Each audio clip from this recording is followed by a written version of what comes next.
them all in at the last minute. So as soon as I get this going, we're good to go. And I think we are going. Yay, I did all the things. I have a checklist. I saw Life Beyond Belief say she tried to go use OBS the other day. I have to use a checklist every time, like a pilot. Like, did you get your iPod? Did you charge your phone? Did you get your water? Did you, turn?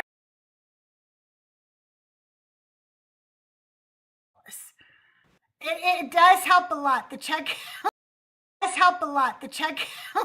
helps a lot.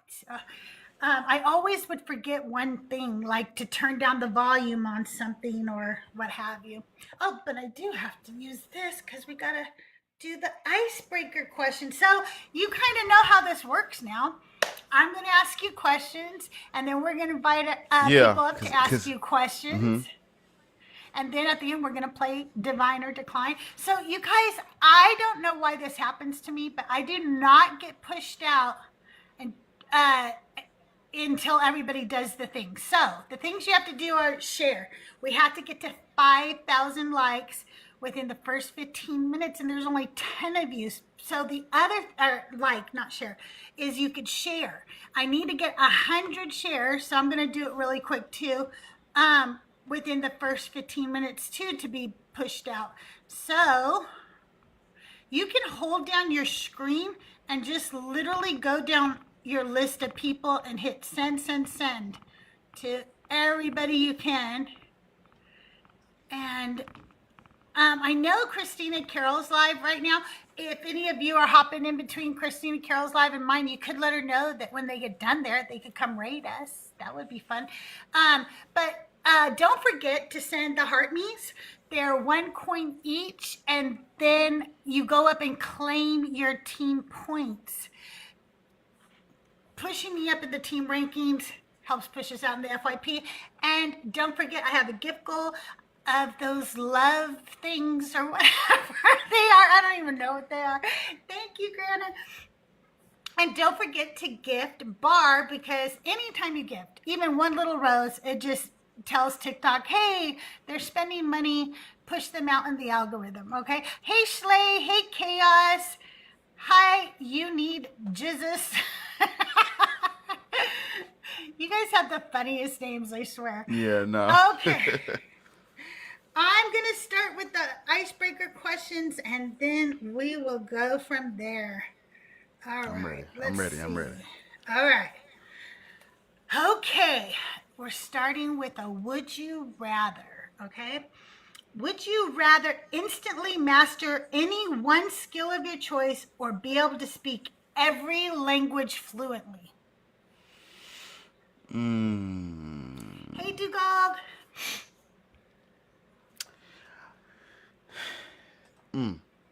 I think I would say master one thing over speak every language fluently. I think I would say that, yeah. And Do if you I know had what the to, thing is? yes, What is it? public speaking. Oh, I do think that's I'm a a good good. one.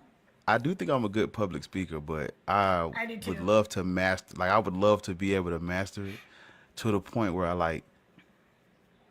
I could, you know, just get on stage and just speak fluently and Yeah. like effortlessly to millions and millions of people. I don't have stage fright of nothing like that. It's just I would like to master that for sure. Being able to speak in I public. don't know why, but I do have stage fright when it comes to speaking in public or performing in any way in public. Like if it's a live audience, if there were 1,000 people in here right now, it wouldn't faze me. I would feel like I'm just talking to you still. Like, but put me on stage in front of 1,000 people and I like can't breathe. I panic. Yeah, no.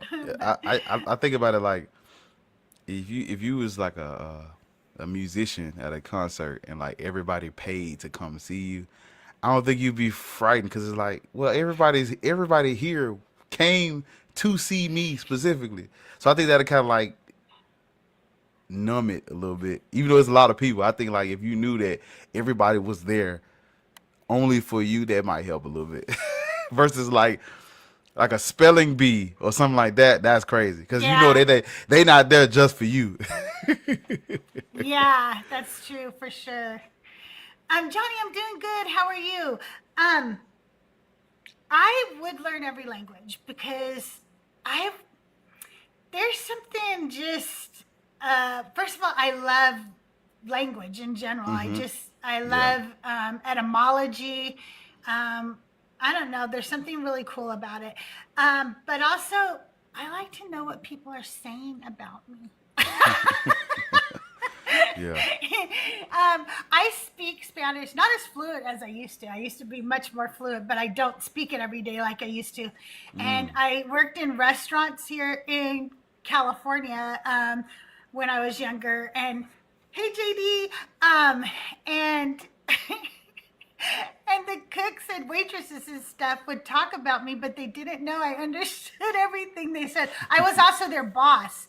So, like, I would start at a restaurant and I would not tell people that I spoke Spanish and I would just listen to them talk. So, I was young and cute. Okay, I was very cute when I was young. And I worked at this one Denny's as a manager, and all the busboys and cooks were talking about me, like, how cute I was and, how they were all going to be with me and stuff. And this went on for about a week. And then finally I told this one cook, go get your hat. You can't be in the kitchen without your hat on. It's a safety violation or, health violation. Yeah. And he said, huh? Like, I don't know, what are you saying, And I said, go get your hat right now. You cannot be in the kitchen without your hat on. And he's, what, huh? And he was just fucking with me. And I was like, ah. So I said, váyase tu sombrero. Para tu sombrero. And he was like, what? And I said, do you want me to say it in Chinese? I will. And he was like, oh my God. And then he went in the back and he's like, la abuela habla español. La abuela habla español. He's talking about, she speaks Spanish. So and the they whole all time. realized the whole time, all the embarrassing things they had been saying about me in front of me, thinking that I didn't understand. But I don't know. It's just That's kind like a of fun movie. to That's know. like a scene out of a movie, like straight out of a movie. I could see that on like a big screen. There's been 2 other times where people have said some pretty wild stuff in front of me, thinking, obviously it doesn't look like I speak Spanish, so you're gonna say stuff. You think, oh, she doesn't speak Spanish. I went to an El Pollo Loco one time, and I ordered this like 3-piece meal or something, but I didn't want any dark meat, so I said, can you make it like all white meat? I'll pay extra. And he was like, okay, but it's gonna be extra. And I go, no, I get that. I'll pay extra. And then he turns around and in Spanish says, this fucking bitch wants all white meat. And I said, oh, I'm sorry. Can you get your manager, please? And he goes, why? I told him that you want all white meat. I go, I know. Go get your manager. And then he went and got his manager. I was like, you need to tell your employees that they do not know who speaks what language. And I told him what he said. Then another time, Doug and I went to like an IHOP or something, and the cook, and we were the only ones there, and then like a manager was sitting in a booth, and then you could see the cooks in the kitchen. And they were talking about what they had done the night before, and it was a bunch of not very good stuff, I'll just tell you. Yeah. And it was vulgar. And I was like, hey, can you tell your cooks like that I understand everything they're saying, and it's pretty vulgar to be saying like in front of customers? And he was like, what? So yeah, so I like learning other languages. It's kind of fun to know them. Yeah. Okay, would you rather have to sing if you could have an unlimited supply of one very normal item like socks, pens, or batteries, what would you choose? It's just like a regular thing, right? Yeah, just a regular thing, but you just never run out. I would say notebooks.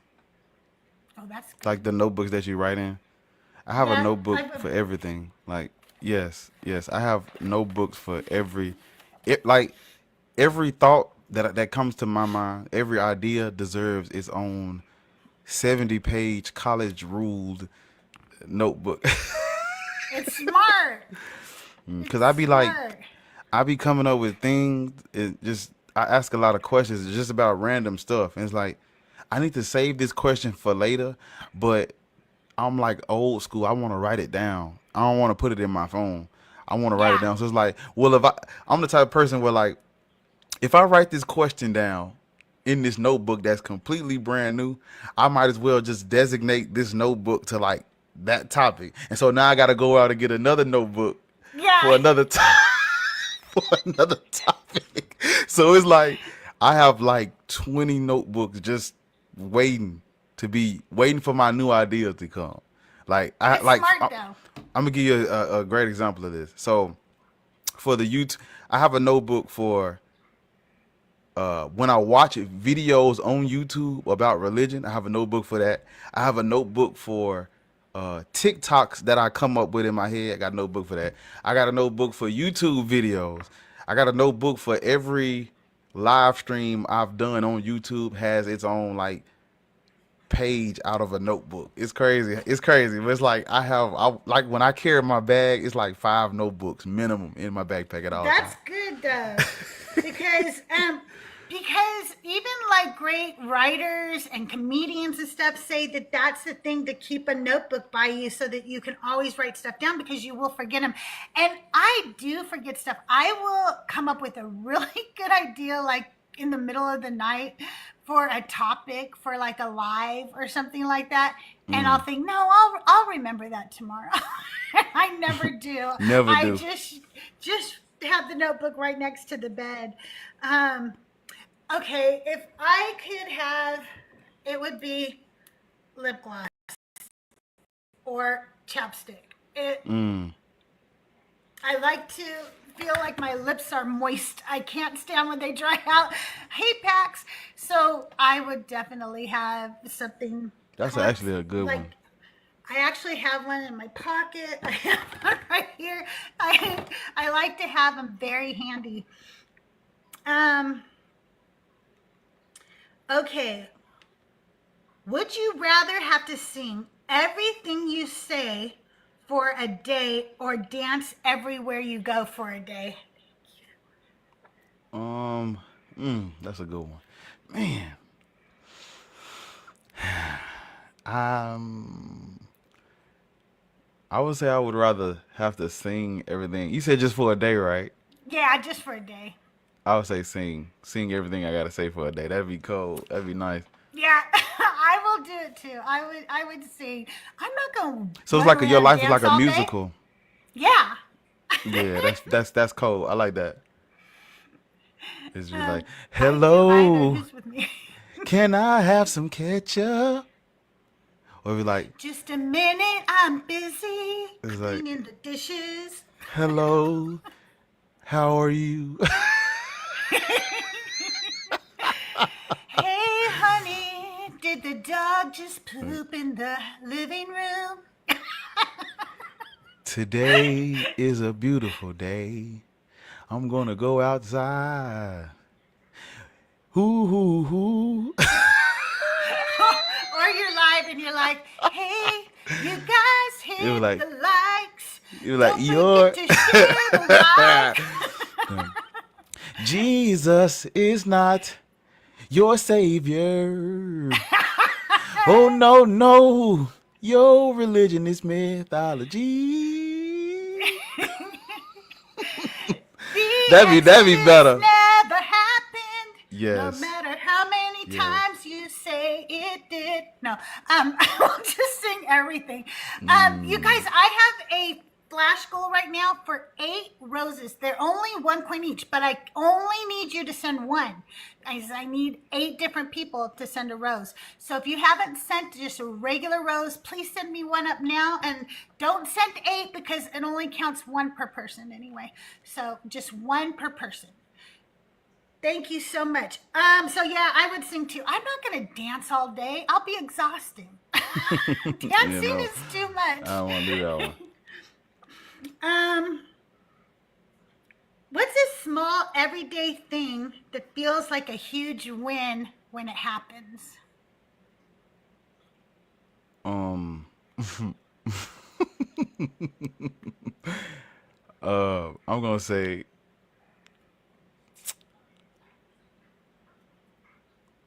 not getting into a car accident.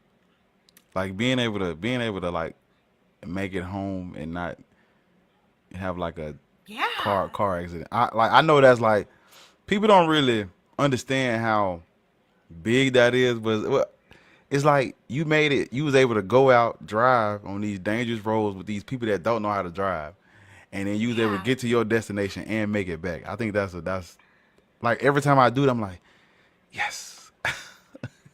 Yeah, that's true. I do feel that way about my husband driving to work and back. When my anxiety is really high, literally sometimes I will have him text me that he made it to work okay. And Mm, he knows that he's just doing that because I just have a lot of anxiety at certain times. Right now, I'm good. He doesn't have to text me. But if I have a lot of anxiety, I'm like, text me because it is the odds of getting in a car accident, like it's a very common thing. It happens yeah, to lots of people and every that's like, day. So and that's one of those things where like it could derail a lot of your everyday life if it happens. But it's like yes. it didn't happen to you, so it's like a small win. Like man, that was good. Okay, now that we're bringing this up, I'm going to tell you guys all something, and I'll get you guys the information once I have it. But Joyful's wife was in a car accident a couple weeks ago. She's okay to my knowledge. Everything's okay with her, but the car is pretty much totaled. It is running right now, but barely. And it's their only car. So we're going to be trying to raise funds to help them get some kind of used car, anything they can get because they have kids and it's their only vehicle. So be looking for that in the Discord. I'm going to do a GoFundMe for him. And if you do have even $1 or $2 to spare, send it to his Cash App, Venmo, or PayPal, whatever he has in his bio, and just put towards your car or put car fund or whatever you want to put in there. We really appreciate it. Joyful is such a good guy. He actually has a lot more going on than that, but this is the main thing we want to try to help him with right now because it's when you don't have a car See what these I'm days. saying? I mean, it's not an option. You know what I mean? Like you can't function without a car, especially when you have a family, right? Yeah. So you're right. That is Yeah. such a good People don't point. Like understand. It's like they you don't. don't understand until it happens. You're like, damn, like this is actually like almost life or It's death. true. It's like this is survival. Yeah. You need them to survive. It's like it's not an option, like you said. It's like that's the first thing that came to my mind. It's like, damn, I'm able to go. Thank you for the 5K, you guys. Yeah, for sure. In the same vein of taking something that is serious, but I have this little app called the Finch app. It's kind of a kids app, to be honest with you. It's to help you stay on track and do your goals each day and stuff. It's for people like me who are neurodivergent, and Mm. Finch is awesome. Thank you. Finch is great. And if you don't have Finch, let me send you an invite because if you join Finch under me, then I can earn a little mini pet. Okay. But anyway, I love Finch. So the first thing it does in the morning, it checks your mood. And when I go to push that and it's not depressed, I feel a big win. Mm. You know what I'm saying? Like, because I have bipolar disorder and it's mostly on the depressive end. It's not, I don't have the mania that a lot of people with bipolar have. I have it kind of different. It doesn't manifest like it does for other people. The main problem I have is the depression. And when I notice that I've been waking up every morning and it's pretty much a smiley face every morning, that's a really big win for me too. Mm-hmm. You know, like I feel like, yay, things are going good right now and I'm not depressed again. Another day. This is another day that's gone by where I'm not depressed. This is good, but it's a big win for me. Okay, would you rather always have green lights while driving or never have to wait in a line again? Never have to wait in the line again.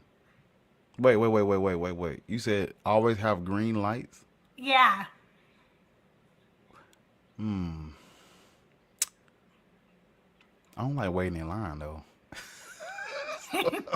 I don't mind waiting at the light, but but then again, skipping the line is like everybody would see it as like rude. But what if it's not? What if it's more magical? Like it just happens to be every time you walk up, registers that'd be open. cool because I don't want it to be like everyone stop what you're doing. Right. Here comes Black Atheist Rants.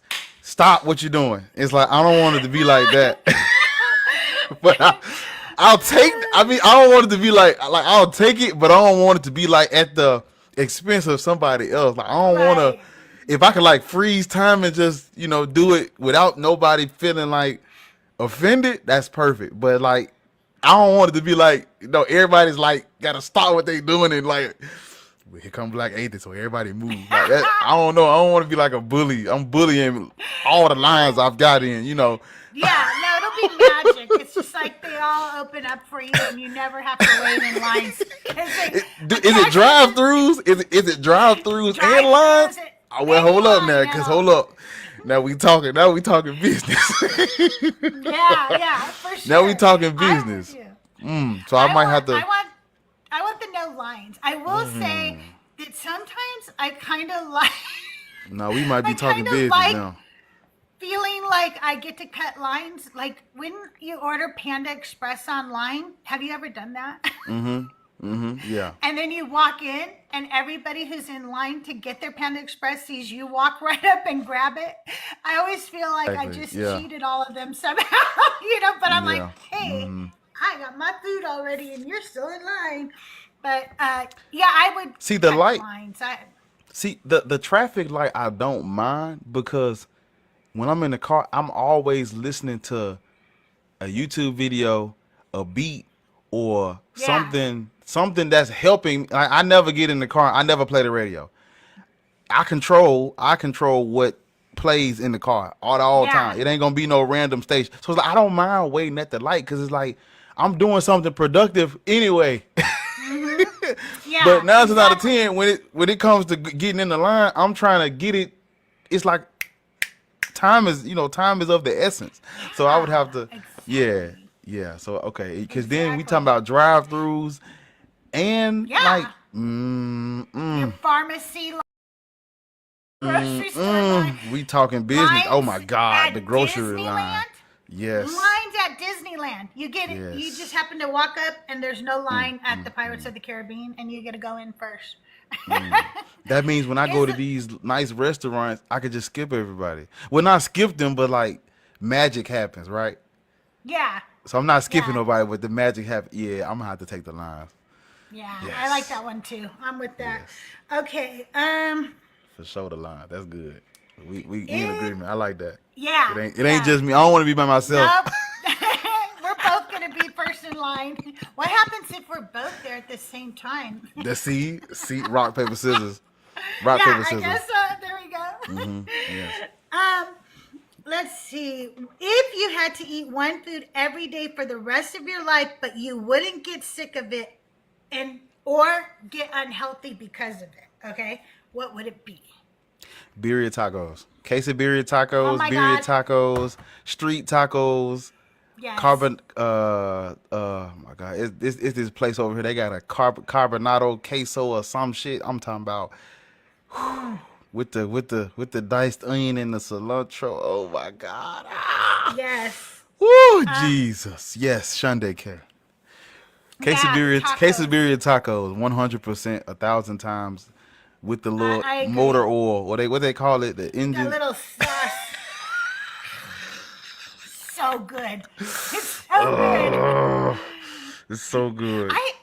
I think that the last time we talked about burrito, the consomme. Yes. Yes. I think I had them the next day because I got so hungry for them after talking with you about them. I'm like, I think I need some. Yes, that is definitely 100% my favorite food. Extra diced onion, extra cilantro, extra. Yes. Yes. Yes. Oh my goodness. I have to say, I will pick that too. That or cookies. I'm gonna pick tacos Sunday or cake. cookies. Something about them tacos. It's just I am a birria taco connoisseur or whatever that person's called. I wish I could just travel the world trying everyone's version of birria taco. That would be like Yes. an amazing experience. Because everywhere you go, they make them different. But it's like everybody's is good because it's just, you can't go wrong with it unless you don't cook something long enough. Other than that, Yeah. oh my goodness. So good. Yes. Yes. Plus, Okay, Go ahead. Now, I was about to add something. I was just going to say, my grandmother used to have a garden in her backyard. And so we would just go out and pick raw onions and eat them right there on the spot. So onion is like, I love onion. I eat onion on everything that's not like a breakfast or like a sweet. I put onion on it. I make my daughter buy an extra onion from Do you hear me? every week. Yes. Do you hear me? Yes. Yes. And then I have it so if I want it for sandwiches or something during the week, because Yes. I like onion on my sandwiches. I Oh like my it in my goodness. eggs. I like it with Yes. my chili. Yes. You know? Yes. Yeah, you Yes. gotta have 1,000 onion. times. Yes. Gotta have onion. Yeah. Ooh. Okay, other than the fact that God isn't real or that Jesus didn't die for our sins, other than those things, okay? What's something you learned embarrassingly late in life?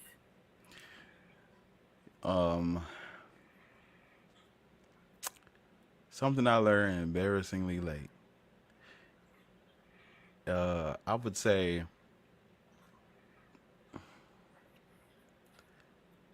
how credit works.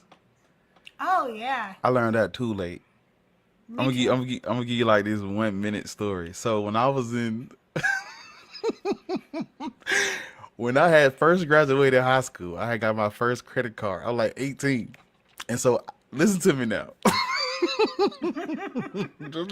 just listen to me. Listen to me. And so it was a Discover card. It had a $500 credit limit on it. I called the card and activated it in the parking lot of the mall. And the first day I got it, I spent all $500. Oh, my gosh. I'm talking about I bought everything. You were probably so happy that day, What? too, huh? You listen to me. Can you say rich? Yeah, exactly. I bought that to this day. I don't care what nobody say. That is one of the best days of my life. Cause I was 18, meaning I ain't really want nothing much. I just wanted a little bit of everything. But $500, that is a lot of money when you're trying to get a little bit of everything. I'm talking about one pair of socks, one shirt, 2 pair of pants, a belt, a new game, a new control. I'm talking about I've spent, oh my goodness. Oh, for a couple hours, I was the richest man on this planet, and it wasn't nobody could tell me. I'm talking about I spent it all, and it took me, and I didn't realize you gotta like, you know what I'm saying, pay it back or whatever like that. And so, I mean, I knew you had to pay it back, but I didn't know like The terms and service. there we go. And so it took me like a whole year to pay that back off. But it's like if I would have known, I would have never did that. But man, for that one day, oh my goodness, it was that man. I still got I had bought a Tom Brady jersey. I still got the jersey to this day, hanging up. Oh, well, that's good. You still Yes. have something from Still that got it. That's the only thing that's left of my shopping spree. But man, I learned too. I didn't even learn about how you really supposed to do it until like 5 years after that. Until I was like 24, 25. So it's like We learned so much later in life. When my husband and I were young, we both did things like that, right? So Yes. we learned really young, at least in our minds, we were like, we're not good with credit, so we shouldn't be having credit cards. That's what we thought. So we just won't. We just won't do credit. But then you find out later in life, oh, you don't get to buy a house and stuff. Because you ain't got no credit history. Yeah. Right. Yep. So then we had to learn like how you build your credit and how it's a game. Really, it's literally a game that you have to play, and you have to learn how to play the game. So right. Yeah, it took us a long time to learn that as well. But okay, here's my dumb one. Okay. Here's my really dumb one. But one day, my daughter says to me, "Oh my God, Mom, I just realized like why it's called breakfast." And I was like, "What are you talking about?" And she goes, "Because you break your fast." Yeah. And I was that's like, a good one. That's a good what? one. And I was like, probably in my 30s. Wow. I was like, what are you talking about? I just never dawned on me that it meant to break your fast. That's why it's breakfast. You know, I was like, oh my God, I felt so dumb. But yeah, I learned that one really late in life, and I had to learn it from my daughter. Ain't no shame. Okay. Would you rather be able to teleport anywhere but only once a day, or fly anywhere but only at a walking speed? Teleport, for sure. Me too, yeah. Only once a day, though?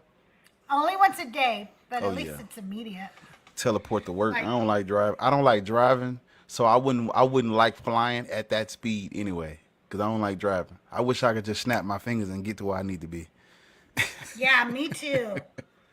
Like a lot of people give me like, they give me hate because they like, man, you drive too slow. Man, look, I am trying to make it there and back. I don't drive the speed limit, but it's like I go with the flow of traffic, but I'm a defensive driver. Like if I automatically assume you don't know how to drive if you near me, behind me, in front. So I'm like, what would this person do if they didn't know how to drive? They might speed up and hit the back of my, so I get out their way. Well, if they're in front of me, it's like I'm not expecting you to not hit your brakes abruptly, so I'm just gonna slow down a little bit, get away from you, get over. I see a truck coming, I go 2 lanes over.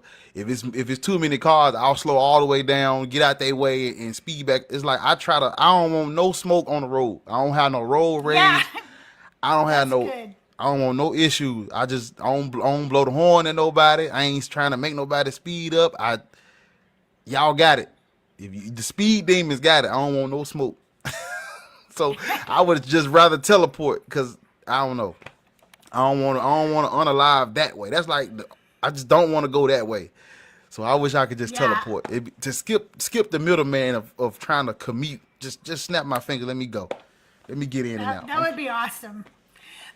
Chat, did some of you guys just find out from me that breakfast means that you break your fast? Is that what I'm reading in the chat? See, sometimes it just is that you're like, you just don't think about it. You just say a word a lot and you never realize what you're saying. See, yep, people just learned in chat. That is crazy. Okay. Yeah, I would rather teleport also, because like, let's say I want to go to Vegas. I could just teleport there instead of driving there or whatever. And then the next day or a couple days later, I could teleport back. Yep. So, I get to go once a day. I'll travel the world that way. That is cool. Oh, it's anywhere in the world? Oh, for sure teleport. Anywhere. I wouldn't dare pick to fly. No. What if I fall? What if a plane hit me? Yeah, or a bird. Exactly. Like right in your face. Ugh, and if it rained, now my clothes getting all wet and slimy. Or lightning. And what about my wallet and my phone and stuff? Yeah. Exactly. And my charger. I gotta fly with a backpack on? No, I'm straight. And you're flying really slow too. You're flying. Somebody might try to shoot me out the sky. They think I'm I'm not no bird. No, I'm good. I don't want that. I don't want them problems. Okay. I couldn't imagine flying that slow. Like elevator music playing.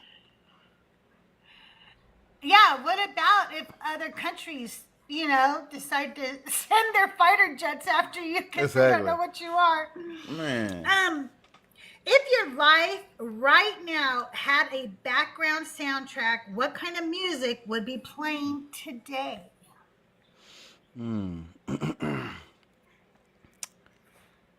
I what kind of music would be playing? Yeah. Probably for sure. Like I would say rap, but not like all rap. It'll probably be like my music, my own.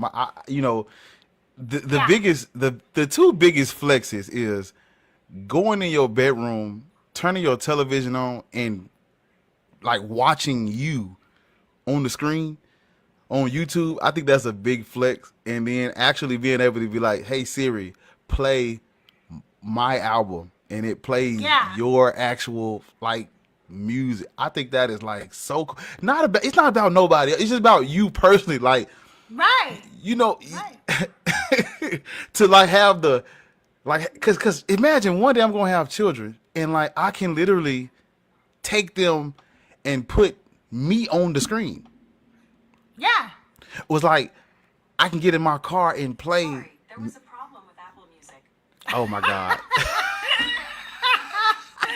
That was awesome. she's like yeah, but you see what I'm saying? So it's like that'd be one of the I would have to say rap, but for sure like my actual music. That'd be cool to like Yeah, let for people sure. hear and let people experience that. That'd be cool. I just that's one of the biggest flexes, like you personally creating something that you like and you can go back and like watch it and listen to it and because I believe in you should make music.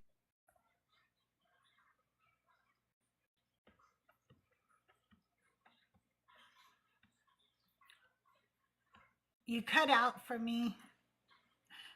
Did he cut out for anybody else? Because I can't hear him. I had got a phone Oh, call. I'm oh, sorry. okay. I hear But you now. but yeah, No, that's no problem. yeah, the soundtrack is for sure it'll be Born Again by Black Atheist. That 21 song. Awesome. I felt like I told my well, not all of it, but like I gave a gist of like where I'm at right now. I'm sure in like 10 years it'll be a different soundtrack because I probably would have made different music by then. But as of right now, I would say for sure that album that I made, that'd be nice. People to see, understand where I'm at, where I came from, how I got here, what am I doing, what I think, that'd be nice. Yeah, for sure. I think that right now it will have to be Pinkbeard's new album that he's working on because I keep hearing it all the time, and so Yeah. it keeps playing on my Yeah. head, in my head. So I'm like, I seen a snippet. I I'm a like that song. I'm a country boy from some. He's like, don't ask me shit about avocado. I like that. right. He did. I told him one time we were all talking and people were like, "Oh, we can't wait for this to drop," and they were just giving him lots of kudos. And I said, "Yeah, my husband just wants to know why I keep walking around saying I'm from Birmingham. Goddamn, don't ask me shit about avocados." Pink Beard just thought that was funny. I go, he keeps saying, "Girl, you're not No. from Birmingham and you love avocados." And then Yeah. Pink Beard said, avocados didn't do a damn thing to deserve this. But yeah, I love that. Crazy I 'cause love it, and it Those. plays in my Crazy. head a lot.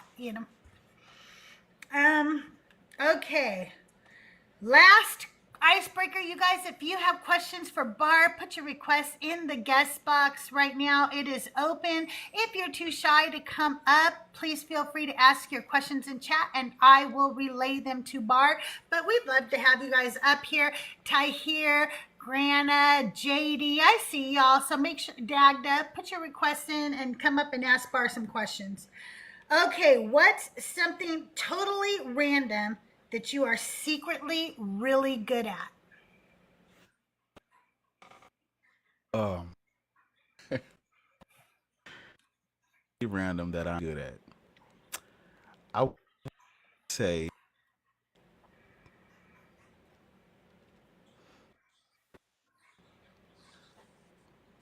that's a good question. So I'm trying to see how I want to answer because there's like so many answers I could give. So you said something random. Did you say something random that I'm secretly good Yep. at? Yep. It's a great question. Nobody's ever asked me that. Okay. I do think I am good at making people laugh. But that wouldn't be Yes. random though. That's like something that if you told No, somebody that that's very random. Not everyone's good at that. Yeah, I agree. I think it's really good. I think there's a lot of people who I'm think good they're at funny. even when They don't. I'm not trying to be fun, it just happens. No, that's really good. Um, I am good at finding a deal on anything. And I mean Wow. anything. Like, I don't even have That to is really good. understand like what it is. If you go, Crystal, I need this part, and you just send me the pictures, I don't have to understand what that part is. I'll still find you a good deal on it. Nice. It's something I've been able to do for a while. Granted, before we get to your question, let me do a commercial, and then I'm going to ask one Of from course. the chat real quick. Hey, you guys, thank you so much for the 9,000 plus likes. Thank you for the heart me, etc. If you can keep tapping that screen, let's tap, tap, tap, and let's try to get to 10,000 in the next few minutes, and then let's push for 15,000 in the next 15 minutes. Also, I have a gift goal today of 20 of the little, I don't know what those things are, the love things. So if you have the coins, send those up. If you don't, sending up roses, lightning bolts, ice cream cones. The one coin gifts are awesome, and they just let TikTok know that we're here and that people are enjoying the show, and they push us out into the algorithm. Thank you, etc. Thank you so much.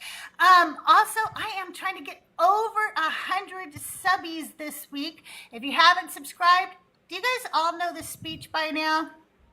If you haven't subscribed, it's less than a cup of coffee a month, and you are already subscribed to Disney Channel, and you don't Disney, and you don't watch any of them because you're here 24 hours a day, 7 days a week, 365 days out of the year.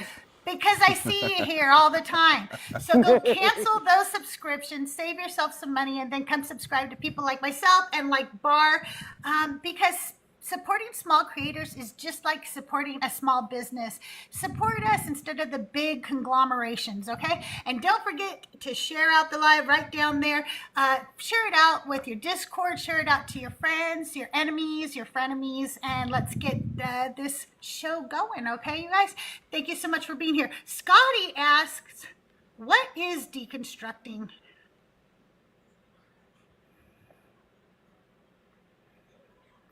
That was a question Bar, for me. yeah, that's for you. What is deconstructing? What is deconstructing? Uh, so I guess I really don't know because I didn't really deconstruct from Christianity. It was like as it was like a, and I know this is like an exception to the rule, but it's like in my case, it was a split second. As soon as I found or discovered something and it could be false, I dropped it immediately. I didn't get a chance to like deconstruct it. I was done with it as soon as at the moment it like, oh, this is some BS, I dropped it. But I would say deconstructing is like asking questions, challenging what you were taught, challenging what challenging the norms and doing research from the outside looking in versus like just reading the Bible. That's not, you can't really deconstruct if you just reading the Bible. But if I try to be a history buff. I like history. I would say deconstructing is like looking at the history outside of what the Bible says that surrounds that religion or surrounds that time when they were coming up with this stuff. That is deconstructed to me. Or it's not even just about religion. It's like whatever you deconstructing, asking questions, doing unbiased research, looking for answers to tough questions, and not being okay with bad answers. I think that's Right. what I would say deconstructing is. Because anybody could, if you ask me what's 2 plus 2, I can say 17. Right. Right. I could say 30. you know, but you can't just you can't just Exactly. take that just because I said it. You gotta No, fact for check sure. me. If I say something out Absolutely. of my mouth, I want you to challenge it. Can it hold up to scrutiny? Can it handle ridicule? And don't be okay with bad answers. I agree. Deconstructing for me is like when you my husband's a mechanical engineer, and he said when he was a little boy that he used to take all his toys apart to figure out how they worked. And so his dad gave him a screwdriver and the tools he needed, and he would tear the toys apart, and then he would try to figure out how to put them back together so he could understand what made them work. And I think that that's what deconstructing to me is. It's tearing apart my beliefs, taking them all apart, and see if putting them back together still works for me, you know? But Grana, did you have a question? And you can stay I up here, Grana, if you want. I don't mind if people stay up here as long as we don't get a huge panel, but I'll ask questions in chat in between your questions. well, can I first of all say my secret talent? You sure can. Okay, you have to give me an object, but it can't be anything crass because that's comedy, and my thing is not comedy. But anything in the world, just give it to me. Okay, I'll think of something. Hang on one second. Okay, got it. Go ahead. It's a mannequin. A mannequin is great. A mannequin is a great representation of how we see our bodies so often. We forget that we have a head that's not undetachable. We forget our limbs are connected and that all of our body is important. And all we look at is how much do I weigh, or how many wrinkles do I have, and this and that. And that's not how anyone else looks at our body, just us. So I challenge you, when you see a mannequin, to remind yourself that you are more than just a piece of plastic that someone put together, that you're amazing, you're special, and you're important. That's really good. I like that. I'm That's object really good. lesson girl. I can do it to literally anything on the planet in like 10 seconds. Very good. Very cool. Sorry, I had to share because it's really funny to do. People are like, That how was do you do that was that? I actually. don't know. I'm sorry? That was really good. I feel Oh, like he was thank selling me something. Like he was about to give me like a reason why I should buy this thing. I'm like, damn. You know, I was I with can you do until you that. like, nah, this just I can tell you that's why you cold. need to buy anything because I used to sell too. So I'll be like, you need it. Yeah, actually, I'm not a good salesperson. That's the funny part. I can only sell object lessons. That's it. Well, it's a very good Okay. talent to have. And I know you've said his name like 40 times, but I haven't seen Bar. it written. So BAR, Yes. bar. BAR. Thank you. Yeah. Okay. That's what everybody just uses the is it an acronym? Yeah. Everybody Yeah, uses an the acronym for Black Atheist Rants. Oh, I like that. That's really Cause cool. I don't want to. You know, when I first started, I was noticing like everybody was like having to say that whole. I'm like, man, look, y'all ain't gotta say that. You can say. I call myself Black sometimes. I be like, you know, when I I be like talking that to too. myself, I be like, what's up, Black? You know, but Yeah. everybody just say bar. Well, and to be That's honest really with you, cool. I would just call you Black, but I was like, will he be offended if I just say Black? You know, I'm not going to get myself in trouble. I'm Yeah, just not. yeah. You know, so I had to ask you, and you were like, Bart, and I was like, oh, that's cool. I like that. Yeah. I like bar too because it's like I rap, so Right? That's you got what bars. thought of, I too. like I when was they like, started saying, I'm it's like, I kind of bars. want that to stick because I like that. Yeah, it works for you. There you go. Oh, and Crystal, I do want to thank you. A couple weeks ago, I was spinning when I was in one of your lives, and you dealt with it so well that I don't think anyone didn't else know knew I that. was spinning. I Yeah, well, you didn't even were know. just like, oh, here's what we're doing today. And I was like, oh, I'm spinning, aren't I? I did not realize that. Okay. No, And then I just, really didn't notice. oh, good, because I noticed when you said that, and it just helped me. So I appreciate that. Okay, good. I'm glad I helped and I didn't hurt because sometimes No. yeah. You just, all you did was you said something like, oh, today we're doing blah, blah, blah. And that was it. And then I was like, oh, Oh, okay. okay, I know what we're doing. And I was able to Good. totally deal with it. So then you didn't make it sound like anything other than information, so Okay, good, good. yeah. I'm glad. That makes me feel good. I try to just be helpful, and sometimes I think that because the way I talk, sometimes like it comes off like I'm upset or something, and I'm not. I just try Right, to right. be get to the point or whatever. But I know I come across sometimes stern or something when I don't mean to. No, I like get to the point. So Okay, I'm good, good, as long as you're not yelling at me, I'm good. good. So my question is, I have just recently been able to admit that I do not believe in God anymore. So this weekend, I have a friend I bring to church sometimes. So I decided, well, I'll just go with her to church. And because she works in the kids' room, so I wanted her to be able to do that. And I went upstairs. And of course, what were they talking about? Same thing almost all of the lives were talking about last week. And that is hearing from God. And I sat there and I was just like looking around this place, which have all these amazing people. It's a fully oh gosh, I can't even talk. LGBTQ. Plus, yes, community, which Yeah. means that it's fully affirming, which doesn't mean like some churches, well, you're welcome here. No, it means we believe that that's who you are and you're welcome to even be in leadership here. Like there's no Yes. difference, And so they're very affirming. They're just the nicest people. They're so kind. Some of them I've known for years. And I was just like, I was devastated, to be honest, because I was like, I can't believe these things that they're talking about anymore. I mean, there were some things that I was like, okay, I can handle that. At least I see that's in the Bible.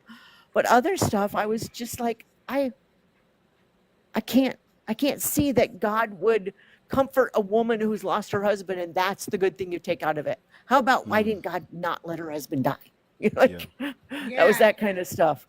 And I just don't know how to feel right now or where to feel. Does that make sense? Yeah. I just wondered if you Yeah. guys had any ideas. So, when I,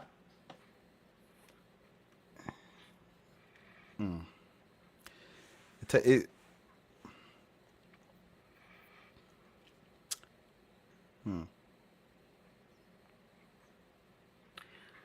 I For me, just, granted, it was a grieving process, just so you know. Yeah. And I think that if you watch one of my latest videos, Justin talks when I did his Decon Q&A about how he was angry. He got angry, But once I realized I didn't believe in God anymore, I grieved a lot of things. I grieved knowing that whatever friendship I had with Christians in my life would forever be changed, because I know that if they had come to me when I was a Christian and they told me they didn't believe anymore, it would have changed our friendship. So of course it's going to change how they look at me. I knew that, not that I talked to any of the members in my family, except my husband and my kids, we're all good, okay? Oh, good. But my important siblings and so, the important people, really good relationship with. Good. Okay, but my siblings and stuff, we've never been very close. But this would be the one thing that would be like, we're probably never talking again now, because they're all right wing. God, just yeah. Yeah. evangelical fundamentalist Christians, and That's my I'm going folks, to but be- I haven't spoken to Yeah. them in 5 years, so I'm already So done that. My siblings they're fine, but my folks are insane. But I also lost and grieved the loss of my imaginary friend that I had talked to since I was old enough to talk. Every time I had a problem, I talked to him. I talked to Jesus. I talked to God. I talked to them all the time. It was a constant conversation. I got up in the morning, thanked them for the day, got mad at a friend, ask God to curse them. No, I'm just kidding. You know, I'm just saying, I just talk to him a lot, you know, and suddenly I realized now who am I talking to? Who the hell am I going to talk to now, you know? Yeah. And then I grieved my eternal life.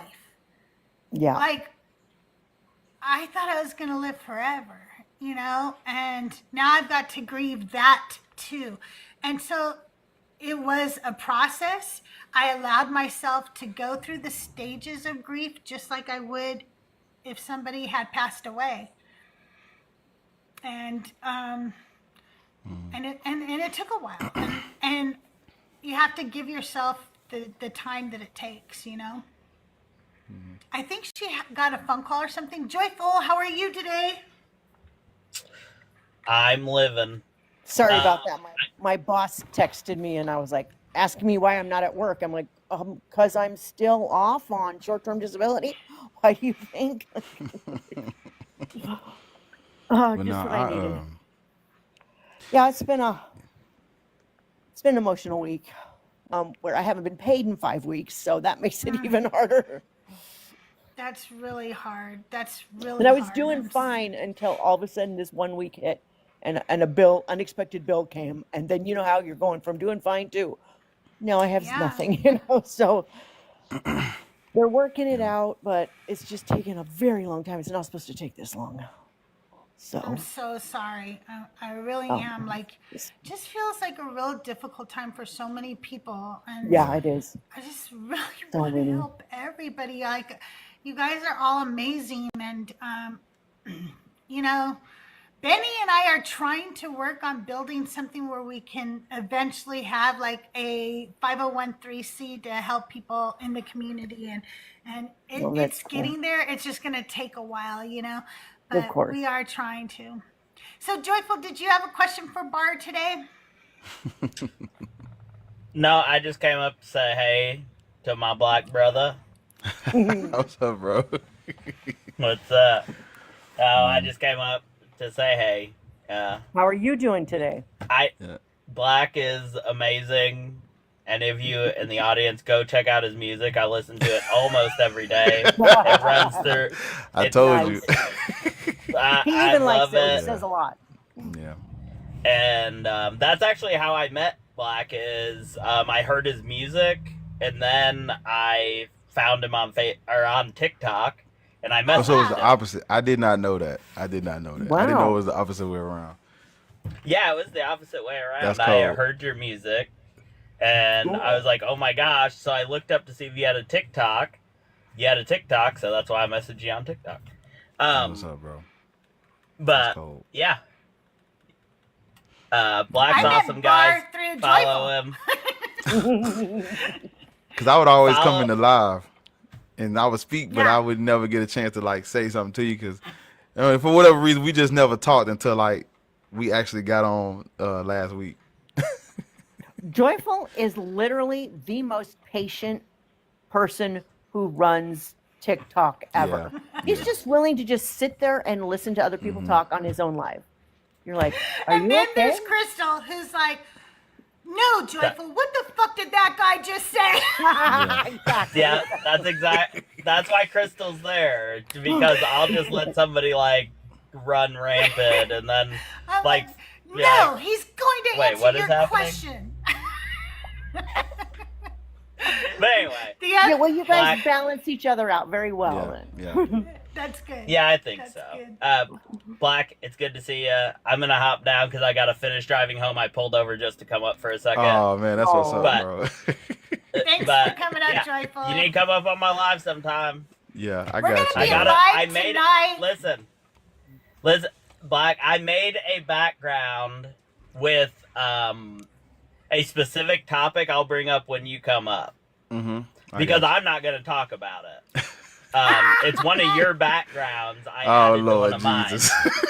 So when you're up, I'm gonna have one of the things you said on your backgrounds. I'm gonna bring up, but it's not something I need to be speaking on. So I know, I understand. I got you. right on, man. See ya. Thank you, Joyful. We'll be live tonight. in 2 hours, basically. Oh, So okay. make sure you join us and come on up. Bar, come up for a little bit and join us. Hey, everybody on YouTube, Decon, Cam, Luke, Burns, good to see you guys. Thank you for joining us. Dagda has a question. He says, I can't come up, but what is your all-time go-to comfort food to help boost your inner self? Oh man. I got 3, but let me see. My favorite one is my homemade ramen. Oh, that sounds so good. I am very bougie when it comes to ramen. I like to I'll get the green onions. I'll get the depending on what protein I'm using, I get my protein. I get the noodles. I like season the water with the it's like it just it's like something small, but it's like it just takes me back to when we was barely able to eat anything. And just like I sometimes I just go to the store and get the ingredient and just make it and just like take me back to when I was a child. It just really brings me back down to like Do earth. you Yeah. It makes me feel do you at do the home. handmade noodles or the freeze dried? The packet? I do the packet. The packet. I take I take the I do packet. too. But it's like I'll do it like maybe like once or Oh, twice wow. a month, and you talking about comfort food because it's like we used to make them, but it's like I would see I watched a lot of anime when I was a child, and so it's like I would always want to try to make mine look like theirs, Yes. and I would do it. And so it's like I would do it as a child, like cut my little fried Mm-hmm. chicken up, put it in my noodles, and put like little black pepper and salt on top of it. And I thought With I a was little doing egg. something. Oh, yeah. But it's like, I like an egg. I'll put an egg in Yeah, it, some yeah. green onions, a little sriracha sauce, maybe a little miso. yes, I can yes, picture Crystal, yes, that's what I'm talking your about. grown-ups in your house going, "Yeah, we're so proud. We're so proud." Yes, it really takes me back. That's really like one of my it is homemade comfort food. That's what I use to comfort Hoisin, myself. yes. Hoisin, yes. Some homemade fancy black atheist ramen. Hell yeah. Listen, if you've ever been broke in your life, Top Ramen is a lifesaver. And I'm trying if to tell you you. learn how to be creative with it, it doesn't feel like you're eating the same shit every day. So you Yep. learn how to, I even like to put a little cheese in it sometimes and let that cheese get all melty in there. So good. It's all about learning how much water to keep in there. Yeah. I remember the first time like when my daughter was a teenager or something, she said, I'm And going I to go make some, like a soup. Top Ramen. Oh, sorry, go ahead. Beans and rice, yes. I think it's can you hear me? Did it cut out? Yeah, it did for a second, yeah. Okay. But I can hear you now. Okay, I can hear you now too. It was kind of like skipping a little bit, but I'm good now. My daughter made Is there a Top delay? Ramen I don't one know. time. Can you hear me? I think there is Yeah, a delay. we can hear you. Okay, so can you hear me like right as I'm speaking right now? Yes. I just heard you. Okay, I got you. Good. It was like I don't know. It's kind of like a little delay. Yeah. I'm good now though. I hear you. Okay, cool. My daughter one time went to make Top Ramen, and I was gonna show her how to do it, and she got pissed that I did not measure the water that I was putting in the pan. And I was like, Fine, "You have darling." done- I've been making Top Ramen since it came out. Okay. I know how much water we need. I don't need to measure anymore. That's funny. I used to cut Hey. I used to like cut steaks up on mine sometimes. I'll cook a steak and like cut. Oh my goodness, I was doing the thing. I was doing it. Yes. Hey, you guys, if you have any We questions always for go back to Mark- food. That's crazy. Yeah, we do. We do. I get these. I love talking about food. I'm sorry. Food is good. I get these whole black beans. The brand is Isadora from Mexico. And they're just plain beans, basically. But somehow, with just a little salt and a little calcium chloride to maintain bean texture, they are so tasty. That and rice will get me through any day. Just so good. Yep, you learn how to cook some good food when you're broke. I'll tell you that. That's how you learn how to become a good cook. I'm trying to tell you. When you learn how to make beans and rice, top ramen. You learn how to make soups out of anything left over in your fridge, like you know, carrots and celery and onions. You can't waste it. You gotta turn it into something. You have to turn it into stock or something. Sorry. Yeah. Yeah, for sure. And see, we couldn't afford to make a bad meal or like miss. We couldn't afford to waste nothing. So it had to be perfection. So you gotta really make sure you seasoning your food right and putting the right ingredients, because you gotta eat it anyway. I'm trying to tell you. You gotta eat it, no matter what it tastes like. Hey, I do not believe in throwing away leftovers, extras. Nope. I've never, to this day, this needs to be a Guinness World Record. When I sit down and eat my food, I clean the plate every time. Ain't no leftover. I don't play that. I don't believe in them games. Oh, sorry. A restaurant meal is 2 meals for me, almost always. If I go to a restaurant and I don't finish it, you bring it home, wait a couple hours, and eat the rest later. I've done that. That's right. You have to. I'm trying to tell you. That out. Come on now. I ain't threw away food since I've been on this planet. I believe it. Sorry, go ahead. I'm sorry, you got it. You're just cracking me up. I was gonna, if you don't mind, I want to bring it back to what we were talking about before. Oh yeah. I didn't get to answer that either. Yeah, well, I'll just tell you this one thing, and then you can talk if that's okay. When I left my ex, which was quite a while ago, and it was an emotionally abusive relationship. When I got out of the emotion of it, when I, like we're talking like 5-6 years later, when I finally was able to look back, I wrote a song about how I felt. And then yesterday, when I was going through all this emotion and stuff, I'm like, oh my God, that song fits again. And it freaked me out. Yeah, because it's just about how, when you're dealing with stuff where you don't even want there to be any silence ever. And that moment of silence just gives you pain because you can't handle it. And that's kind of what the song's about. And I just was like, oh my gosh, that fits again. This is what I'm going through right now. It's wild how it comes around again like that. And it is true, the silence when you're going through shit is the worst time, because then you have to sit with it. And there's nothing else to do but sit with it. When I'm going through shit, depression, anxiety, or I say real life shit because sometimes my depression and anxiety is just my mental illness, but there's nothing really going on that should cause it. Okay.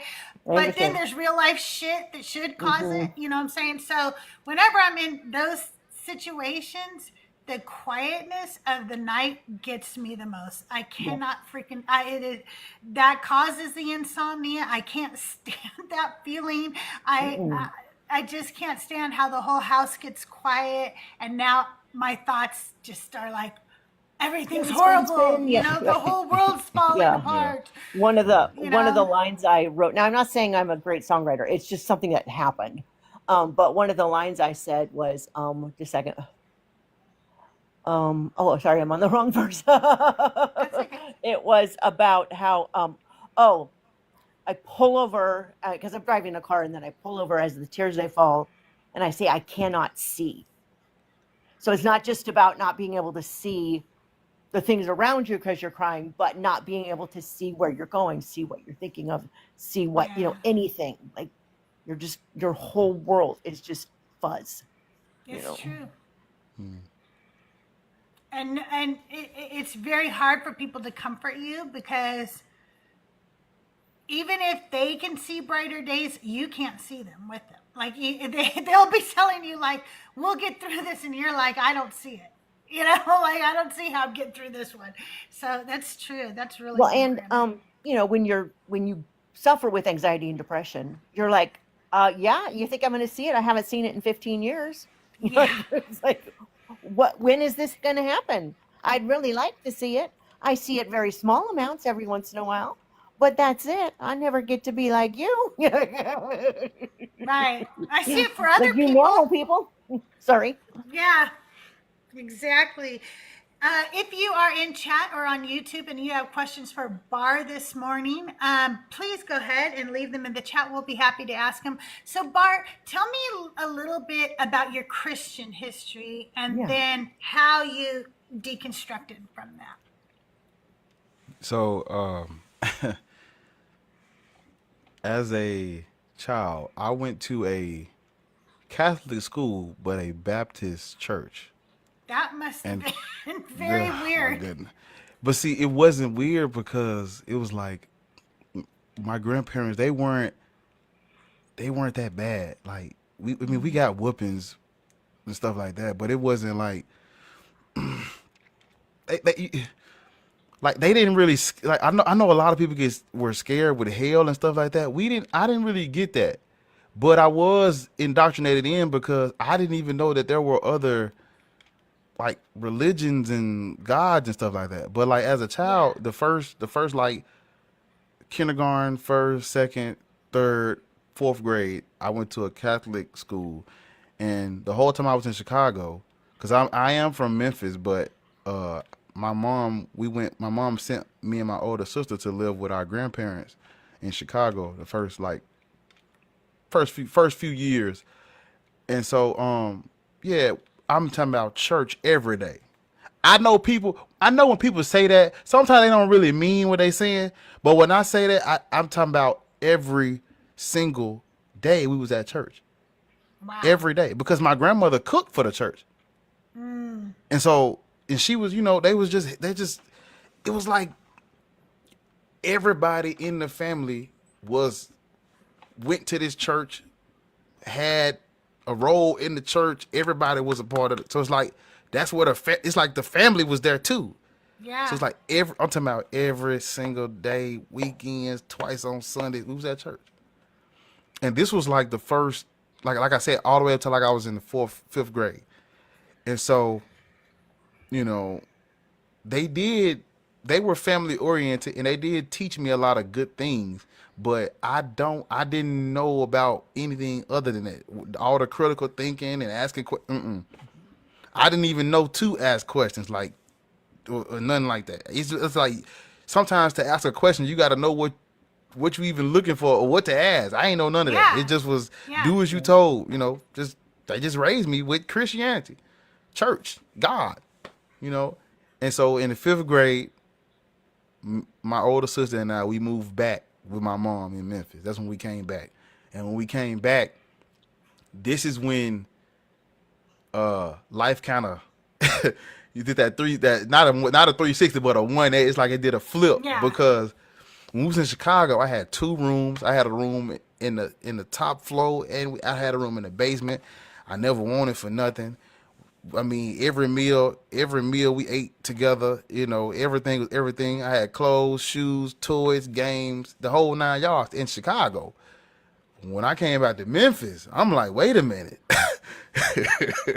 This is where like I just, man, it's life just did a whole turn. Cause my mom, she did her best. And looking back on it as an adult now, I appreciate her for what she could do. But man, times changed. It went from God, love and church and family and all this, and man, I'm talking about not having nothing to eat, having to get ready for school in the restroom, and taking bird baths, and the lights being off. You don't know where you're gonna sleep tonight. You're living on different people's floors and making pallets at everybody's house, spending the night.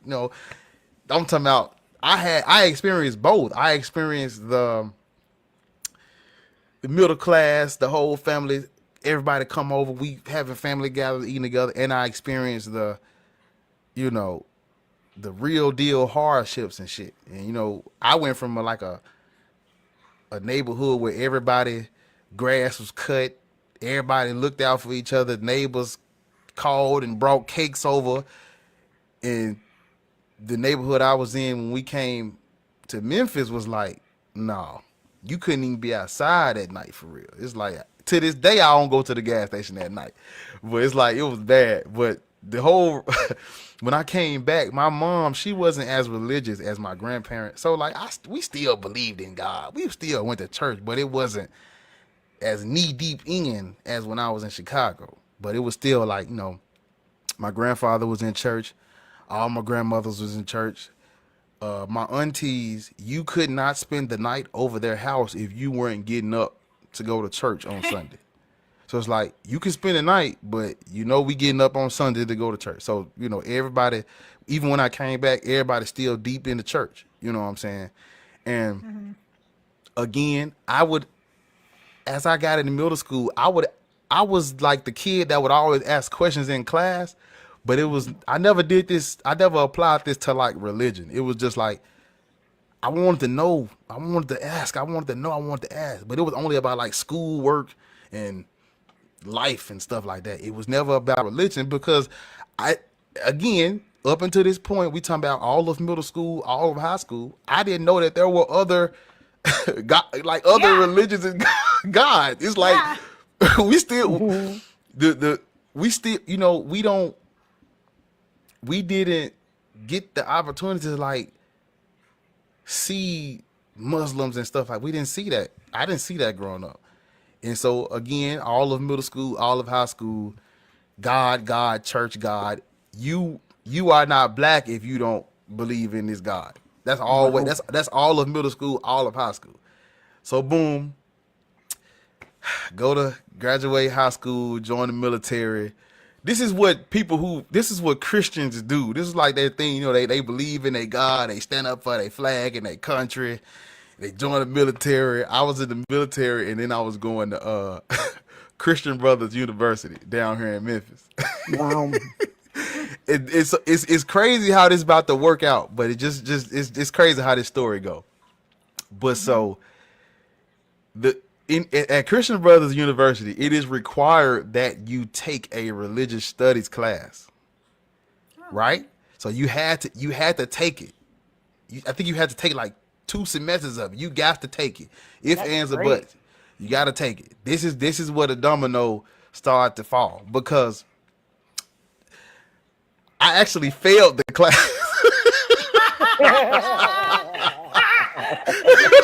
Good for you. Y'all, That's awesome. I actually failed the class, y'all. I failed the class, y'all. Okay, so I failed the class because I did not like to read. I didn't like to read. You know, I was a smart kid, had straight A's in high school. I used to tutor 11th, 10th, and 9th grade math. So I was real smart, but I was better at math than I was at reading and stuff like that. I could read, and but I just didn't like to read, you know. Yeah. And so in college, when you're taking a religious studies class, you got to read. That's all you got. That's the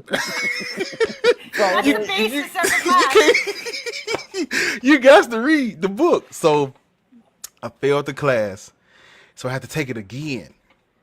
But see, the second time I took it, I started reading the book. And so the second time I took it, the second semester I took it, I was taking religious studies, and I was taking like an intro to philosophy class I'm talking about both of these classes on the same day. So in the morning at like 7:30, I was in my religious studies class, and around noon or right after lunch, I'm at my philosophy class. Night and day.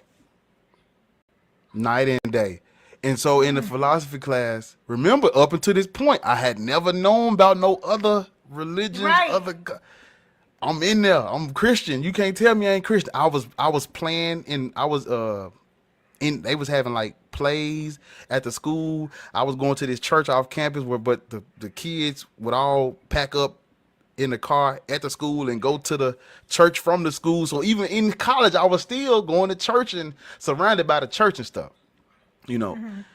And so, yeah, I think day 2 of the philosophy class now, it was like Friedrich Nietzsche. Somebody was like, God is dead. And I said, I had never heard these words put together like that. Like, God is dead. What they talking about? But remember now, I've always been the dude that ask a lot of questions, just not about religion, but it was always about everything else. You know, why do squirrels like acorns? Yeah. You know, why do birds fly like that? All these questions about everything else, just not religion. So when I first was introduced to like God is dead and like these other philosophical, or these philosophers and people who just question everything, including God.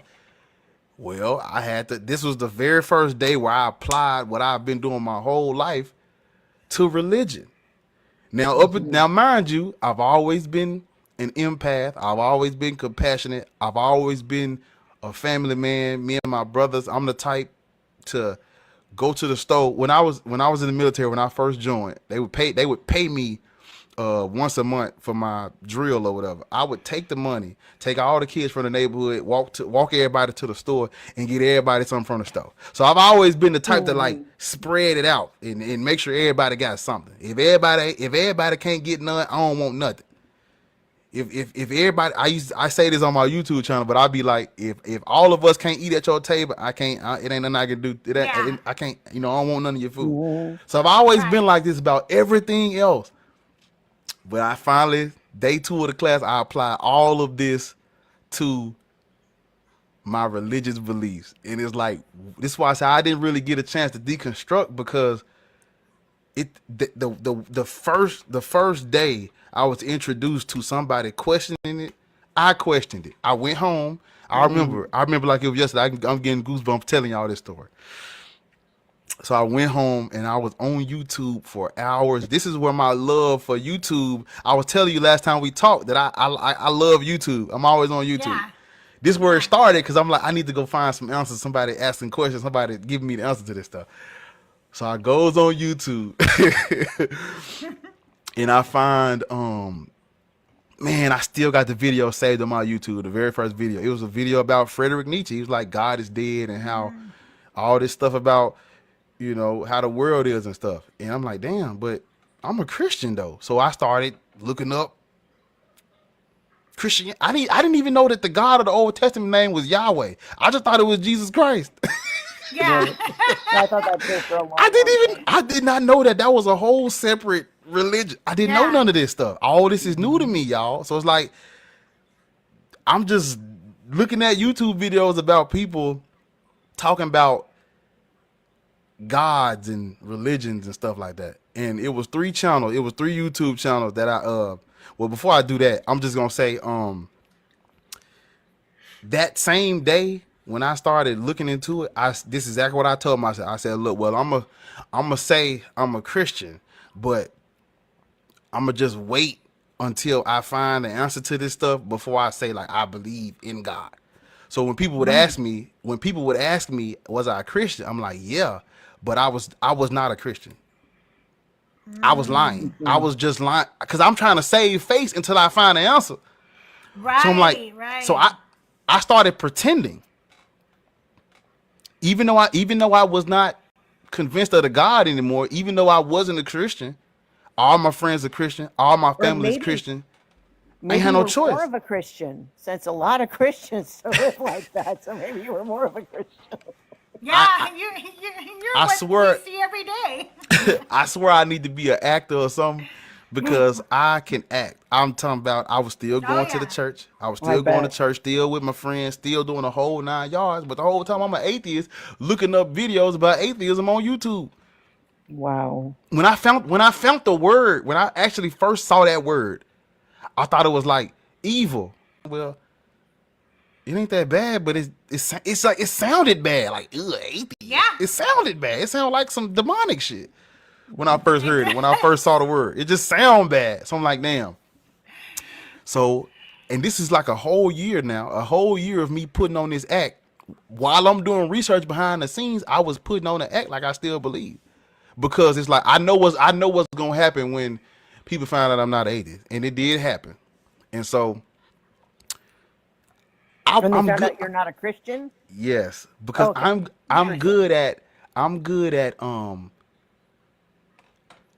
getting you to answer a question I didn't ask, but I want you to answer the question I'm not asking, not the one I did ask. But I'm like, maybe if I ask you this, you'll go into detail about this other thing that comes right after. Yeah.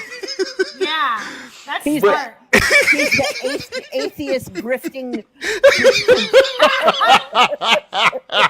So Black atheist manipulates. I'm sorry.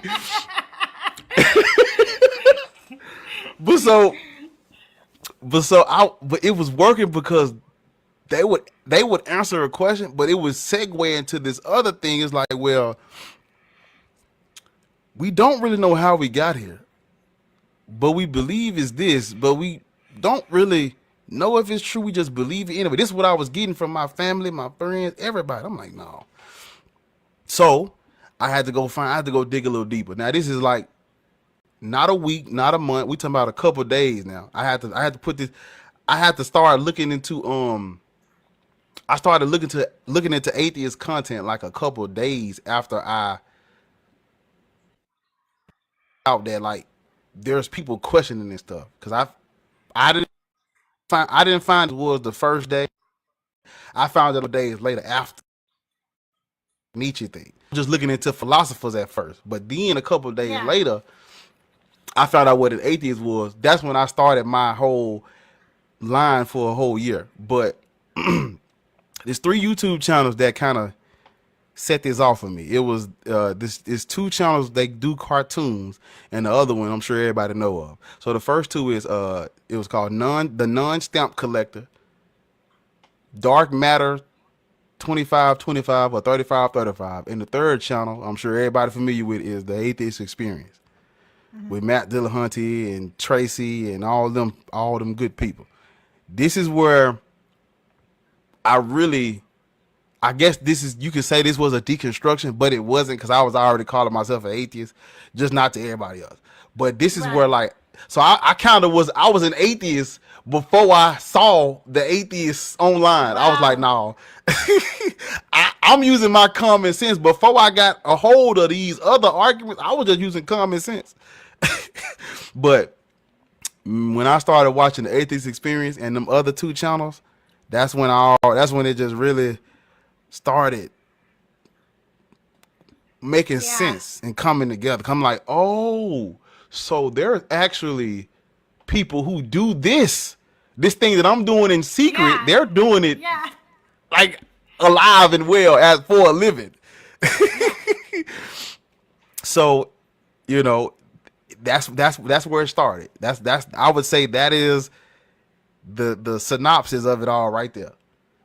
And as far as the whole YouTube thing and how I got to this point, after a while, of course, it's just natural habit.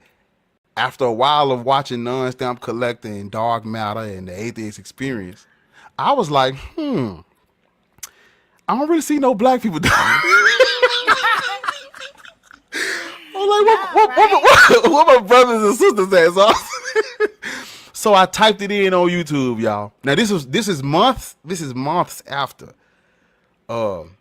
This is months after finding the Atheist Experience. I typed in Black Atheists on YouTube, and first thing that pop up is Matt Dillahunty. Talking. Now I know we got a lot of Black Atheists on TikTok now, but this was like 5 years ago. It was just YouTube. It wasn't no TikTok. I couldn't, I was just finding all this stuff out, so I didn't really know where to look if there were Black Atheists out there. I didn't know where to look for them at. So when I first typed in Black Atheists on YouTube, Matt Dillahunty come up, and he was talking to a black caller, and he was just talking about slavery and stuff like that. But that was my first. I'm like, damn. So when I type in Black Atheist, Matt came up, and so I had to scroll a little bit to the bottom. It was like I see black people talking about it, but they ain't really. They ain't got no. I didn't see a lot of Black Atheist channels. I didn't see none actually. I saw a lot of Black Atheists. I saw them on other people's platforms. Like I see you on, but I'm saying, damn. So I sat with this for a long time because the whole year I'm putting on this act, y'all, of like I'm still a Christian, but the whole time I'm actually like watching the Atheist Experience religiously, every day, all day. I love me some Tracy with the glasses. I love Tracy because Tracy, it's like she was cold. I wanted to be more like her, but I wasn't because I'm anything I do, I try to do it to the 10th power. So if I care about people, I go above and beyond. If I'm an empath, it's extreme. It's like other people's suffering literally ruins days, weeks for me. I be down and out crying. It's like, why you cry? I'm like, man, look, I'm just thinking about this person. Man, I'm the wrong person to like. Even certain movies, I just can't. I be sad the rest of the day watching certain movies and stuff like that. So I'm really, whatever I do is like to the extreme. Well, I'm an atheist now, and it's starting to get extreme. I'm like, not angry that I was like lied to. I'm just angry that not enough people know this, because it's really common sense when you break it down. But like not a lot of people. So I'm mad because I'm like, man, this is what I used to tell myself. If you go to my old videos, I said, I know I ain't no rocket scientist now. I know I'm not the smartest man in the world, but this is like common effing sense. But whatever. So I sat with it for a year, and I would go on there regularly to see if some Black atheists gonna pop up on YouTube. Still couldn't find them. I guess the algorithm wasn't showing them, but I couldn't find nobody with their channels and stuff like that. I would find like spiritual people, but like they was like still believing in God or whatever like that. Yeah. And I couldn't really God that they are taken out of this religion, but they still worshiping it. So it's like I couldn't really get down with it all the way. So I think a year later, it was time. I took the gloves off, stopped punching soft, and it was like, no, F all this stuff. And that's when my family, people stopped. Man, all my friends, the dude that was cutting my hair, my family, nobody want to talk to me. Everybody stopped coming around. Nobody want to have me at the events. They would get together when check on me. The people at the school weren't talking to me. I got out of the military, but when I left the military, I left the college too. I'm talking about everything, just everything. And I knew it was gonna happen, but yeah, family, everybody. Yeah. Not black no more. Black card revoked. All that's gone. Yeah. Out the window. That's why you didn't find a lot of Black atheists online because they was in fucking hiding. Yeah, because I think that it's much more harder to come out as a Black atheist than a white atheist. I really do. Yep. I think that your community is well, first of all, a lot of times the church is your family, like especially, which goes back to what I said. Yep. Yeah, and so they feel like you are pushing away the family. That's what they feel like. It's not. You didn't just give up on God, Bar. You gave up on us. And they take it very personal. Exactly right. Whereas white Christians, I think that when we tell them we became atheists, they think, she'll come around again. This is just a phase. You know what I mean? Like they just are like, oh, okay. Like it's just a phase. She'll realize it. God will bring her to her senses, and it's not the same in our cultures. It's not the same way that we're not treated the same. I mean, we get shunned from our families and stuff and our churches, but I think most of them still sit there and think, I'll just pray for her. She'll come around. I remember watching that show Bel Air, based off the French Prince. Yeah, Fresh Prince. I've seen that show. And they had this episode where all the family came together, and they were doing like all the good food and all this stuff. And then at one moment they all stopped and they said a prayer. And I was like, whoa, because like literally everybody said the prayer. Like everybody bowed their heads, everybody closed their eyes. And I've never seen that in a big, unless it's a Christian place, I've never seen where everybody does that. It's always you have one or two people with their eyes open and the kids are, you know, kind of goofing around, but no. And I was like, is that how it is? Or is that just for me? You know, like, so I asked someone, I'm like, they're like, no, that's how it is. Because you got like, it's different because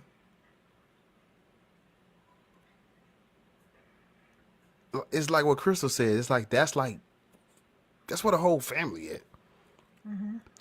Like, and when you look at, cause even if you just look at the hood and stuff like that, majority of people, their leader is like their pastor. Yes. We got rappers, ball players, whichever sport you pick, whichever football, basketball, rappers, ball players, pastors. So it's like everybody gravitate towards the church. That is how we quote unquote get our life together. Yes. That's what we do. We black people will tell you, you know, you gang violence, drug, all this stuff. They'll tell you to go to church. You know, It ain't about not no seeking no therapy, not talking to no no. They don't do that. They don't do that. They don't do all that. They go to church. That's how they look at it. You know, I don't know a person. I'm sorry, go ahead. Oh, that's okay. In poor neighborhoods too, the church is your everything. It is your after school center. Yes. It is your community center. Yes. It's your playground. It's your it's your latchkey program sometimes. Like, okay, you get out of school, go over, hang out at the church. I'll pick you up when I'm done with work or whatever. Yeah. And so it's not just about church on Sunday morning. It is very integral into the entire community. Yeah. Well, that's partly why. Hang on one second. Catholic traditionalists, I see that you've requested up in the box, and unless you have a question for Bar that is just about him, we're not doing any debates or anything today. This is Decon Q&A with CrystalJae, and we host somebody special to come up and ask them questions, and today it's Bar, and it's about him, okay? I do have a question in the chat for you, though, from Deconstruct with me, JD. He says, so I've been in and out. Where can I get his music? Ooh. So I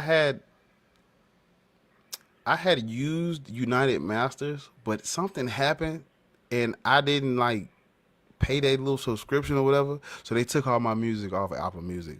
So I said I was gonna just re-upload it using DistroKid. But until I re-upload it to Apple Music, all of my music is on my YouTube channel. Okay, that's where I listen to it. Yeah, that's pretty much, because that's where I listen to it as of right now. That's where I listen to it too until I re-upload it to Apple Music. Because thus far, I only have 2 mixtapes and 1 album. So the only thing that was on my Apple Music was the album. The rest of it was always just on YouTube. But the album and both mixtapes and the few singles, because I've made like, oh my goodness, Blatant Bars was like 16, the other one was like 18, and the album was 21. Plus I done made like 50 songs already. So all of it is on. I'm gonna tell you guys, it's good. Hey, I am not a rapper. I am an atheist that knows how to rap.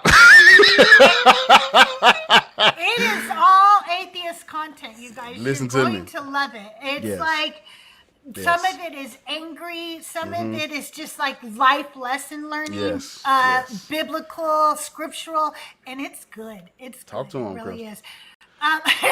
Lainey says, Bar, what side did you stay in Chicago?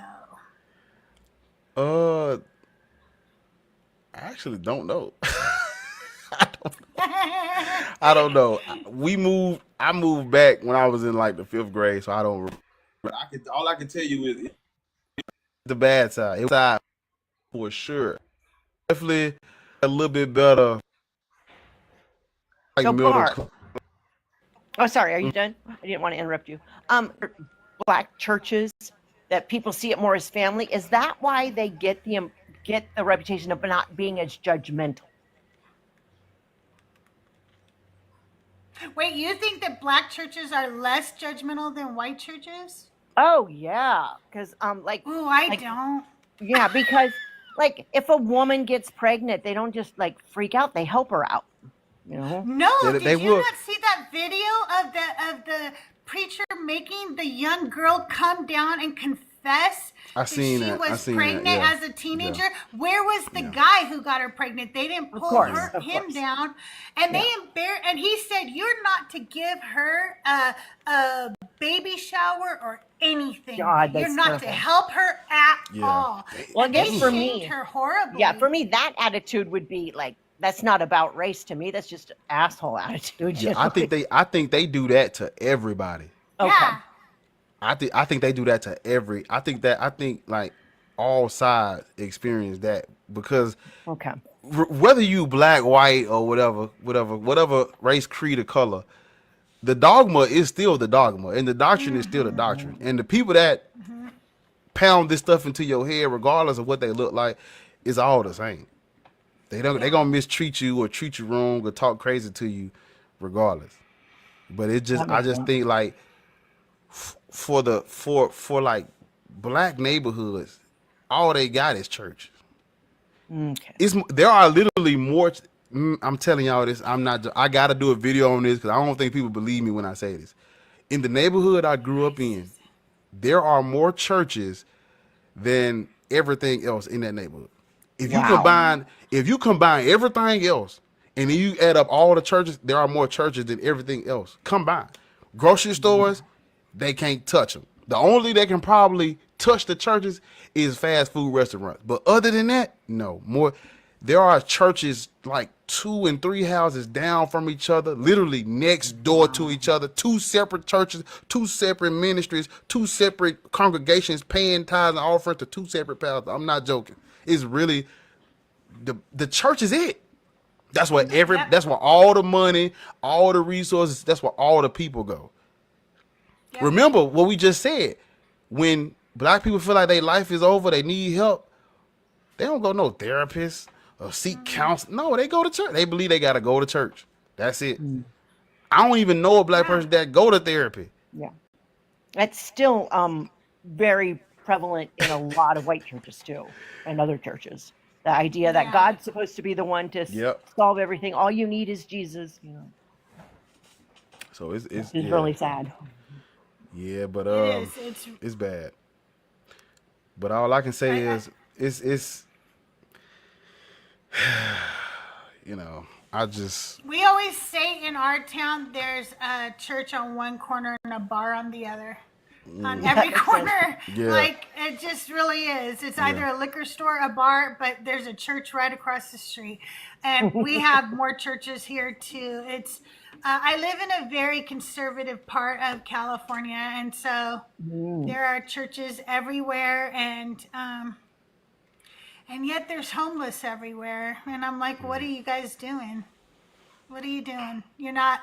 Why aren't you feeding people? Why aren't you helping people? You got your pretty. I was just telling somebody the other day because some church came in and built a big church, you know, a new one, and we've got empty churches sitting around right now because, as you know, people are leaving the church. Why the hell did you go and spend all that money building a new one when you could have bought that used one right there and fixed it up or something? Like, they're just so wasteful with the poor people's money. It is. And they don't care about the people. When I realized that the times where I was struggling to figure out how I was going to pay the mortgage, how I was going to buy my children lunch for school, and how I was going to, not let my children know that we were, struggling, and realizing that I was still tithing, and the reason my pastor didn't have the same anxiety I had was because I was paying his bills while mine were going unpaid. And they don't care. The church I went to for years, They were a very progressive church, and they're the only church I ever know that had a liquor license. Because every year they Wow. do this, they do an event for, it's called charity water, charity water, and the idea was to take the first miracle of turning water into wine and exchange it by turning beer and wine into clean water for people in other nations. So Wow. they made, and one year they made, like, I think the lowest year they made $600,000 Wow. for the charity. And it's a really good charity because if you donate, 100% of your donation goes to the projects. So when you donate, it's not going to the overhead. Someone else is paying for that. So it was really cool. But that was funny. One year they made over $1 million. Wow. Yeah. Hey, Bar, are you And it was a the fun same party. on YouTube as you are on TikTok, Black Atheist Rants? Yep. It's the Yeah, same you on wanted to the wine same all on the time. everything. Okay. I So forgot you to guys tell. I over forgot to on tell. YouTube? Yeah. All right. Well, I'll let Yeah. you guys go then because you have lots of Oh. other questions. But really appreciate can- both of you.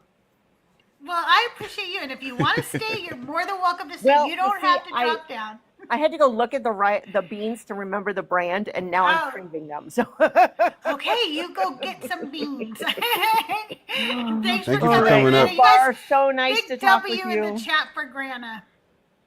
Thanks, Bar. And Crystal, I hope welcome. you're doing well. Thank you. You too, Grana. Thanks for being here. We appreciate you. Did you need me to drop you, or you got Yes, please. It's not working. it? Okay, I got it for you. It's You clicking. guys do W's in the chat for Grana Zana. She is such a good part of our community. Yeah. And yeah, and she's finally at the place where she can say she doesn't believe in God anymore. And that's a good place to be. Hey, Ty here. Are you coming up to ask Bar a question? Are you working or something today? Okay, so after you deconstructed, how long was it before you started to do deconstruction and atheist type content?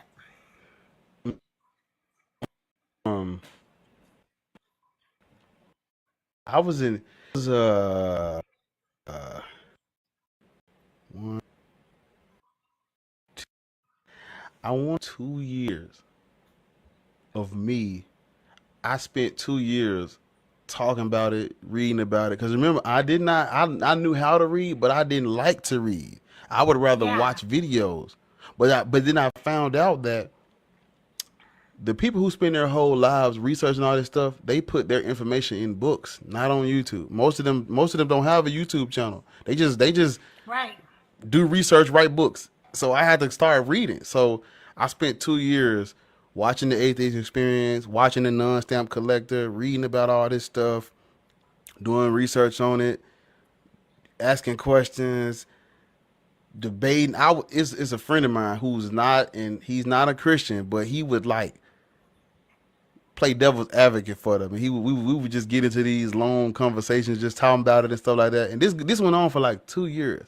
And I'm like, man, I spent so much time talking about this stuff, thinking about this stuff, reading about this stuff, reading the Bible, I'm like, damn. So I procrastinated for a long time. Like, I'm gonna do it. And you know what? I just one day I was at, and if you go to my if you go to some of my earlier videos, I have on my security uniform because I was at work making the videos on my lunch break. But when the first day I started, I'm like, man, look, I'm sitting at home. Why won't I just do it? And I said, you know what?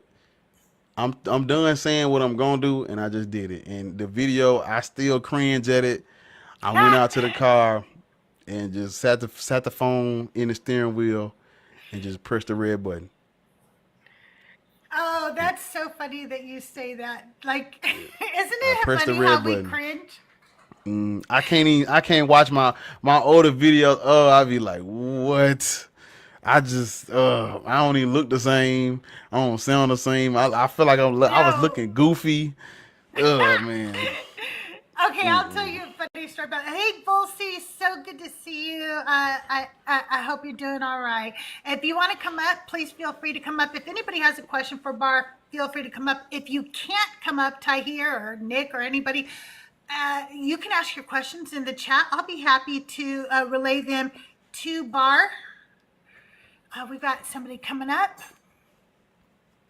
Hi, Longbeard. Can I get your age for TikTok purposes? I am 53. All right. Do you have a question for Bar today? I'm sorry, I didn't hear you. It broke up there Do you for a have a minute. question for Bar today? I Can I make a statement? Oh, sure. Go ahead. Uh, I saw your TikTok, and I think I've seen one of your lives before. But when you said I saw at the top, it was talking about deconstruct Q&A, and of course I'm in the stage of deconstructing, I guess you could say, and have been for a little while. And one of the things, amongst others, that I've, realized is they say that, Jesus set you free. And I can tell you right now, Mm-mm. deconstruction, I have never felt more freer. Yes. I don't Yeah, even know how to explain it. It's just, me neither. it's such a release. But then on the other hand, I'm, of course, I live in the South, and Oh we're man, me too. I covered already up know. in churches. And my family, and I won't take up much of y'all's time because I know That's y'all okay. got Q&A stuff. You're fine. Um, but it's a freeing thing. It's one of the most freeing things. But then again, it's the most lonely feeling too, because Yes. Mm. anytime I go to talk to somebody about it, I can't, because I was reading a book, Christopher Hitchens, God is Not Great. Mm-hmm. And you, I was, I don't guess I was, well, I wasn't intentionally hiding it because it was on the back seat of my truck. And my sister and my kids and my wife got in the truck, and you had thought, I mean, they just, all of them jumped on me immediately. And I'm like, y'all have got to calm down. Yeah. But it's just that kind of reaction. And I try to talk about what I believe and what I don't believe, and I just automatically just get hostility. And like I Mm-hmm. said, this is my family, so I'm just kind of lonely from that standpoint. But let me say this, and I'll let y'all Well, before you or say whatever. that, Yeah, do yeah. you have Discord? I know it. I said I'm 53. I'm pretty technologically ignorant, but I was going to look it Okay. up to see All what it right. is. If you could tell me. Okay. All right. So Discord, it's kind of like you remember when there used to be forums and stuff on the internet and you would go chat and Yes. it would make a thread. Okay, it's kind of like Yeah. that. Okay. And we have a Discord server. So if you download the app, okay, and then you create yourself an account and then you're going to DM me right here on TikTok, okay? And you're going to say, Okay. okay, I downloaded Discord, okay? I have Okay. a Discord server in my link tree called the Deconstruction Junction. And Okay. you guys put a 1 in the chat if you're a part of the Deconstruction Junction. We have almost 3,000 people who have deconstructed or are deconstructing. We talk every day. We're an amazing community, and it's absolutely free to join. And it will really help when you're feeling that way. You know what I mean? Wonderful. Wonderful. So let me know when you sign up, and I'll help you. I'll help you understand how to work Discord. It's a little Okay. different, but once you get the basics of it, you'll be fine. And and you can join our server. I think you'll Well, like it. and I do have a question. Hey, just to make it legit. Uh, I don't, like I said, I don't take up your time, but um, one of the things that I guess when I say it's lonely, and I cannot tell you how much I appreciate TikTok because it's letting me know that other people have had the same questions, have had the same, feelings. So that helps a lot. And I'm glad to hear about this Discord. So I'll be sure and do Yeah. that here pretty quick.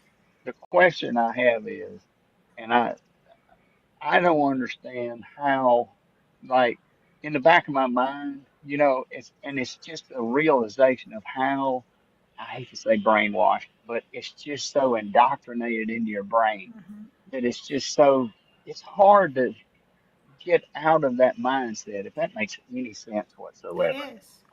I just don't know how to. It's a little guilt because I feel like, well, my parents raised me in the church, and here I am, deconstructing or whatever. But I didn't know if anybody could share what kind of feelings they had, or how did you. I know everybody's got their own journey. I'm not trying to say that, but is there I'll anything let you I'll let Bart help possibly? you with that, and then I'll tell you a little bit. But Bart, what about you? I would say, Yes. it's like a double edged sword, or it's a little good and it comes with a little bad because you get to learn about all this cool historical stuff. You get to learn about, you know, your mind is open to like all these different theories and all these different, you know, beliefs, and you get to talk about what's true, what's real, how do we know. That stuff is, if it makes you feel, alive and free. You get to ask so many questions. Man, on the backside, it's like the closest people to you, if they are religious, you don't get to share this with them. You don't get to ask Right, them all these cool questions, and like why, how, when, what made them write this, or why would they put it this way? Why is his name this? Where did this come? It's like you kind of gotta find in the South too. Ain't no atheist where I live. right. That means that you know to to to have like a atheist get together. I ain't gonna happen. You might have to kick, take that off the bucket list. Twin, it ain't Right. happening. No, it But it's like the stuff like that. That stuff is what you leave these religions behind, and it's like you still ain't nothing changed about it. You still want good people around you, but it's like you you have to. Your family becomes more of like an online community than in person like that. Yes. right. That's what happened. That's what happened for me. It's like you tend to have more friends online and stuff. And I used to. I'm gonna use me as an example. When I first started going live on YouTube, I would go live for 7 hours. This was before TikTok. Now I used Wow. to be Wow. live on YouTube 7 hours, 10 hours, 8 hours, 12 hours. That's just wild to me.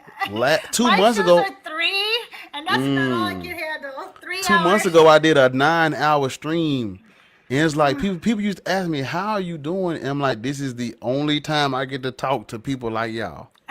Right. Once this, I used to Right. tell her, and they didn't believe me. I'm like, once I press this red button, that is it. Ain't no more ADs. Ain't no more asking questions. And so it's like Yeah. you lose something, but you gain something else. But it's like it's just a give and take. Life is about trade choices and trade offs, and that's one of the trade offs right there. It's like you get to And you get to explore, ask questions, but at the same time, it's like there are people who don't do that may be close to you, and it's like, well, you want to share this, especially when you find out what's really happening, what's really going on. hmm Right. People who care about you, they give you information that could like save your life or help you out or give Yes. you the truth because they Right. care about Yeah. you. So it's like you ain't trying to be rude, but it's like if you got somebody you care about, you're going to expose them to information and knowledge that's true. Right. Yes. Right.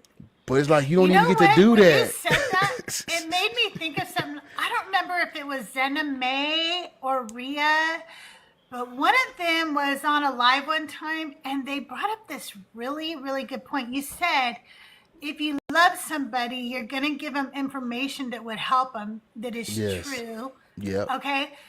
Okay. So God could have given us any information he wanted to when he created the earth.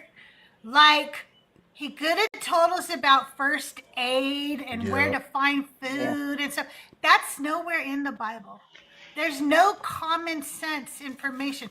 If you were going to have to go live on a desert island and I could send one book with you, it would not be the Bible. It's not going to give you Right. any information to help you survive. I would give you a survival guide. You know what I mean? You be Like, cutting your eyes out right? with the Bible. Chop one hand Yeah, off. You be cutting one hand off. exactly. There you go. So, like, it's not a helpful book at all, you know. But Longbeard, one of the things about deconstructing that I have learned, and this is different for everybody, but it's something that for me I've come to terms with, is that deconstructing is probably going to be a lifelong journey for me. I don't know that I'll ever be done deconstructing, because what they did to me, indoctrinating me at such a young age, and being a white American, I learned colonizer mindset. I learned racism. I learned bigotry. I learned misogyny. I learned divine command theory, which means that God could literally do anything evil and I'm supposed to be okay with it. I learned so many harmful things, that to think that just the fact that I got to a place where I deconstructed the God, now I'm deconstructing the book, but I think I'm always going to be deconstructing those harmful mindsets that they indoctrinated into me. That's literally like brainwashing me, programming me to have all those hateful mindsets. And even when that I don't feel like that right now, I don't know if sometimes I'm doing a microaggression. I learned sometimes that very common sayings that we say are very racist or bigoted. And I have to unlearn those. I have to go, oh, wait, I didn't know that that's what that meant, but I don't want to say that anymore. But it's completely common to say in public, even though it has a racist meaning or a bigoted meaning or whatever. So all those things, I think I'll spend the rest of my life unlearning my life. I'm going to deconstruct those things. And I just think if every day I wake up with the mindset that I'm open to learning, to changing my mind and to opening my mind to new information, and doing it with love and wanting not to harm people and stuff, I could do this my whole life, and all I'll be doing is every day being a little bit better than I was the day before, and that's okay with me. Yep. I know. I'm sorry. No, One you're of the fine. things, and the gentleman, I'm sorry, I couldn't see your uh, name down there. Bar. You could You just just call call him me. Yep. Bar. Okay, okay. Bart, Yep. is it? Okay. Sorry, Bart. B-A-R, Bar. It's okay. It's Bar, okay. Bar. Okay, Yeah, Bar. B-A-R, Bar. okay. Um, it's I, I go back to what you were saying about community, Yep. and when it's like I found myself uh, like as soon You as I lost can, everything else. Yep. yes, and I feel like it's almost a dishonesty feeling, but it's not. And the thing about it is finding that community is like I run just as soon as I can to get on TikTok just so I can listen, not necessarily talk. I listen to a lot of live, but it goes back to the same thing. I've read the Bible through 7 times.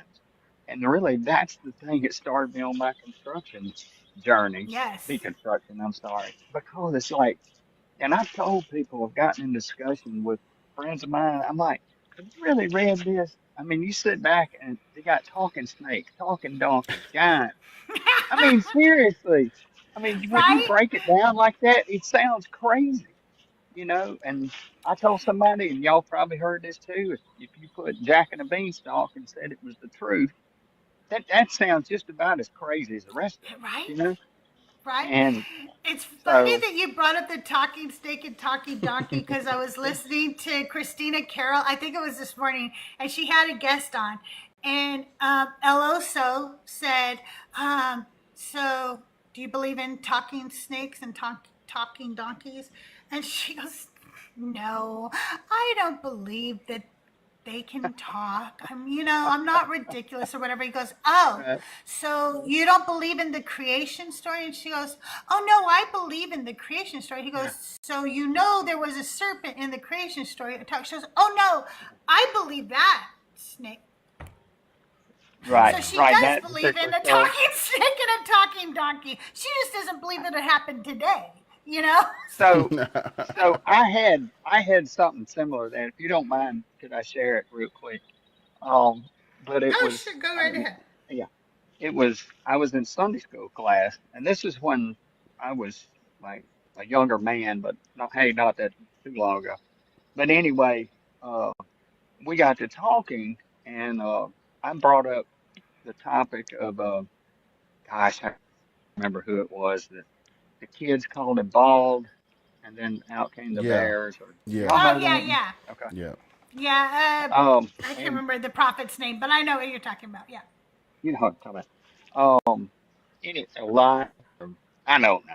I won't. I'm not going to pretend to know. Anyway, in our science class was um, a wildlife biologist, and this he's from uh, oh crap. Oh, excuse me.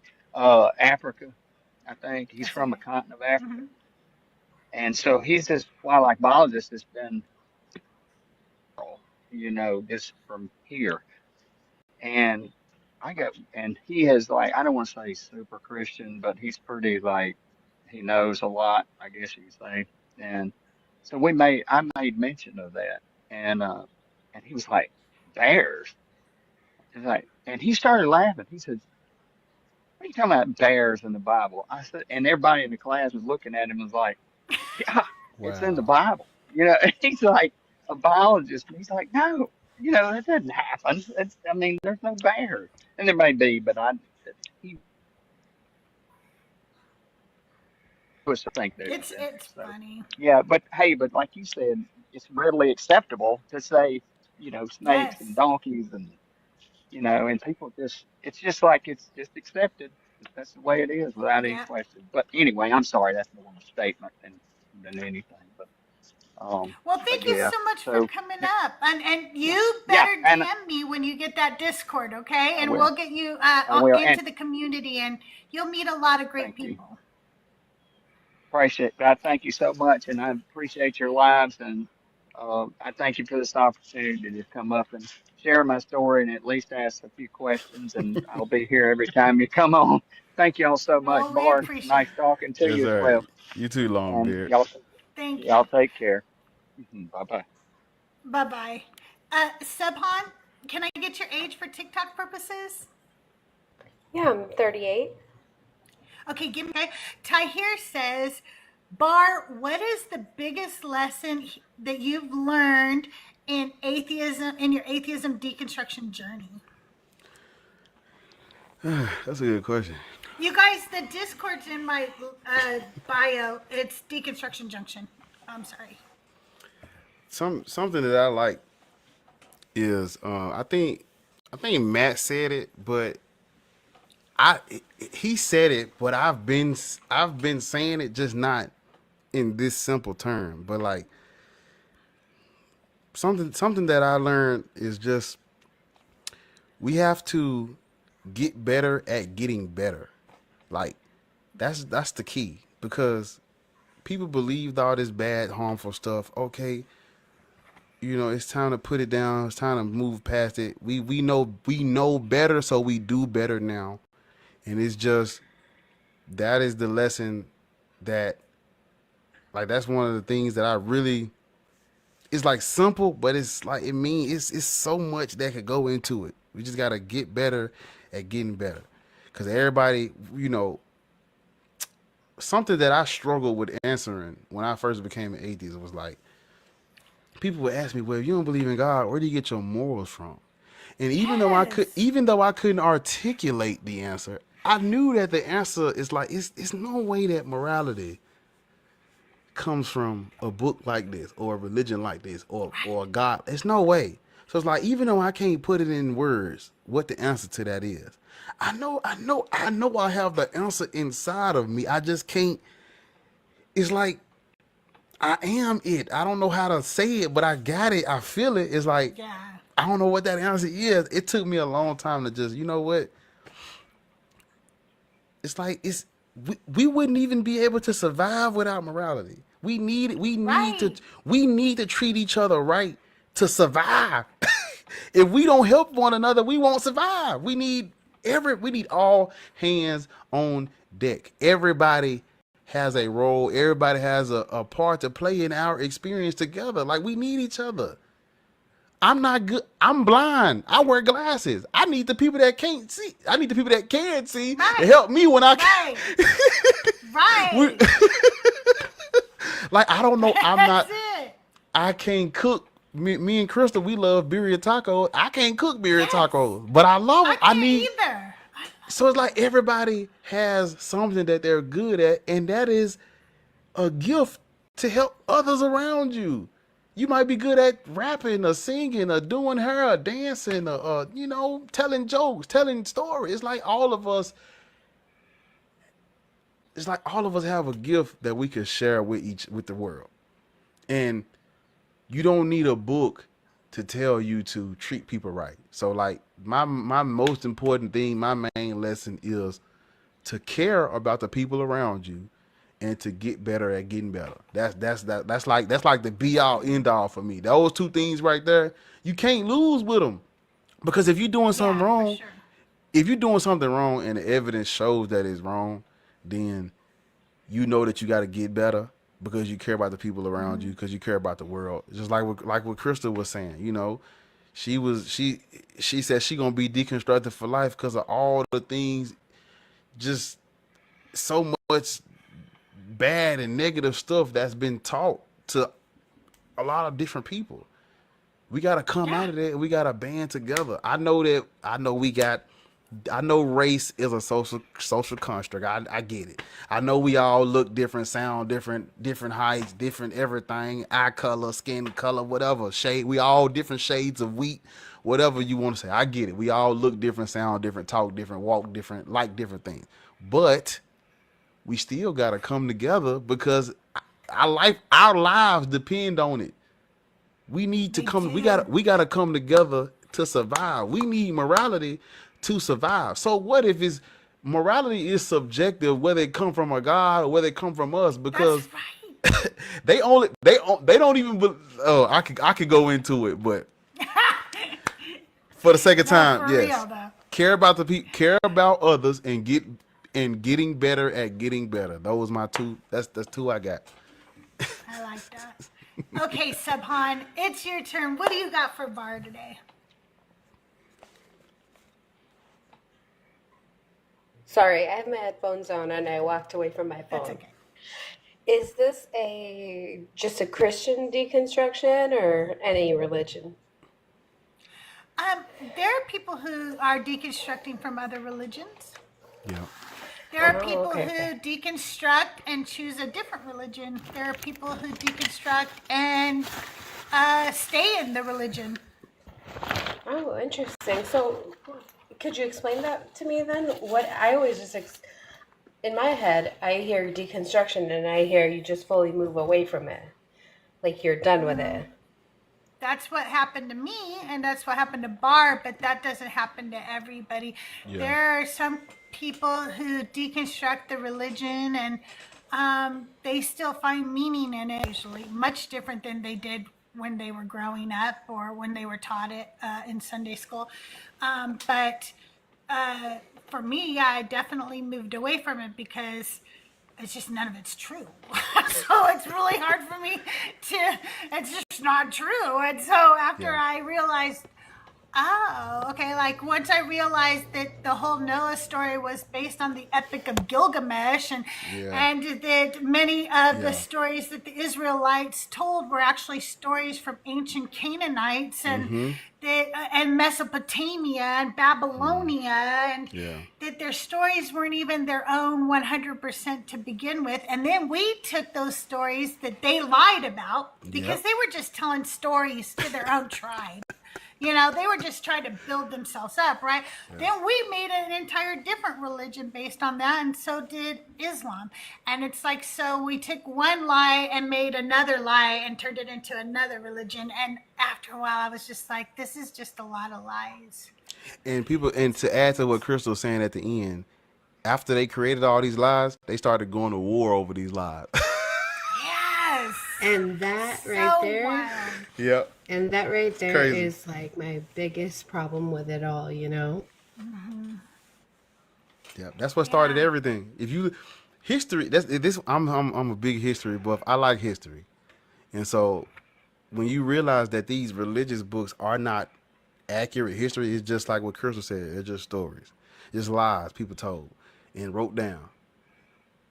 When you start looking at history, when So, you, uh-huh, no, go ahead. I'm sorry. I I thought was you were just gonna done. say, when you start looking at history, like a lot of the problems and issues that they were having in that Middle East, Africa, Europe, in that area, a lot of their issues was based around these lies. A lot of the Inquisitions, the Crusades,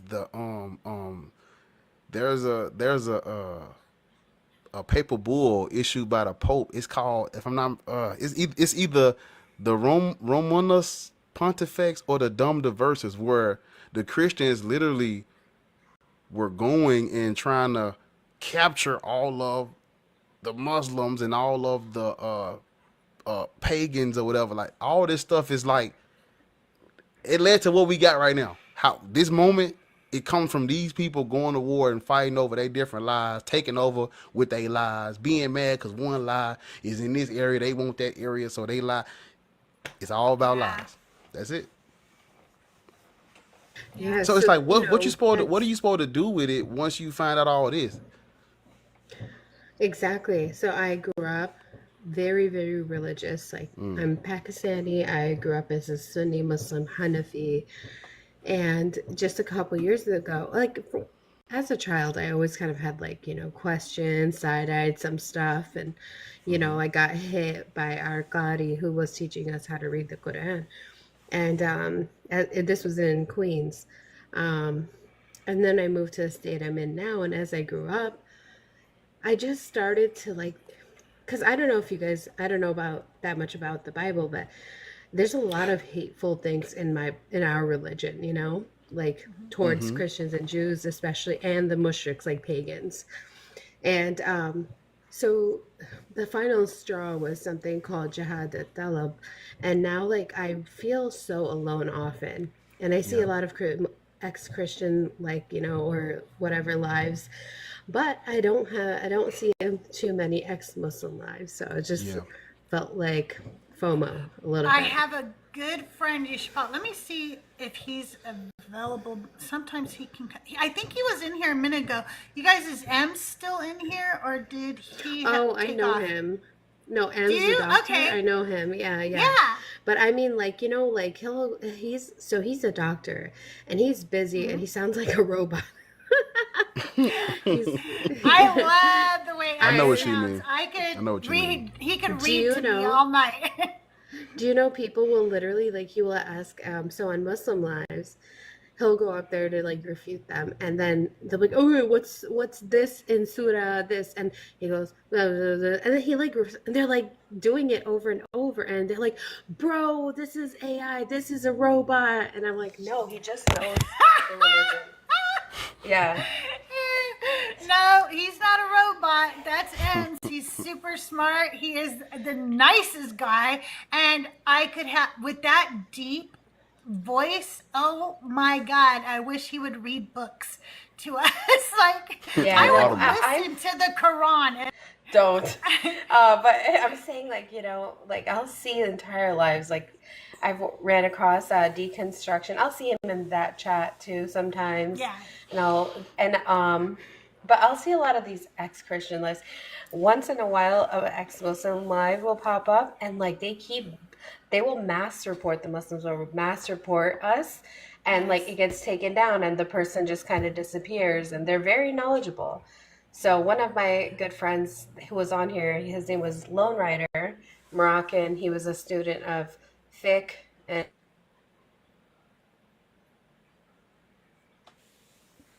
I've had enough of all the threats, and they dropped.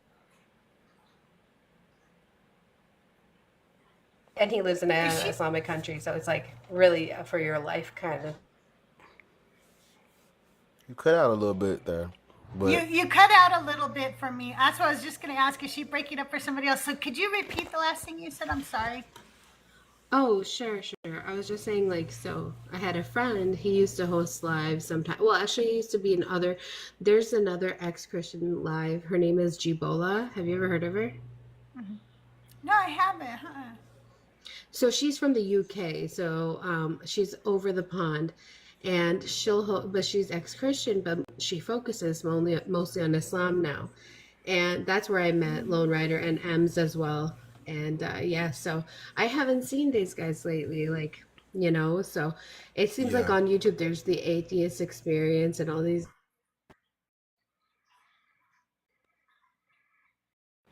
Yeah, Like like you're on your super own atheist. kind. Hey, but I But you're cutting out for me now too a little bit. Is he I'm cutting out for you?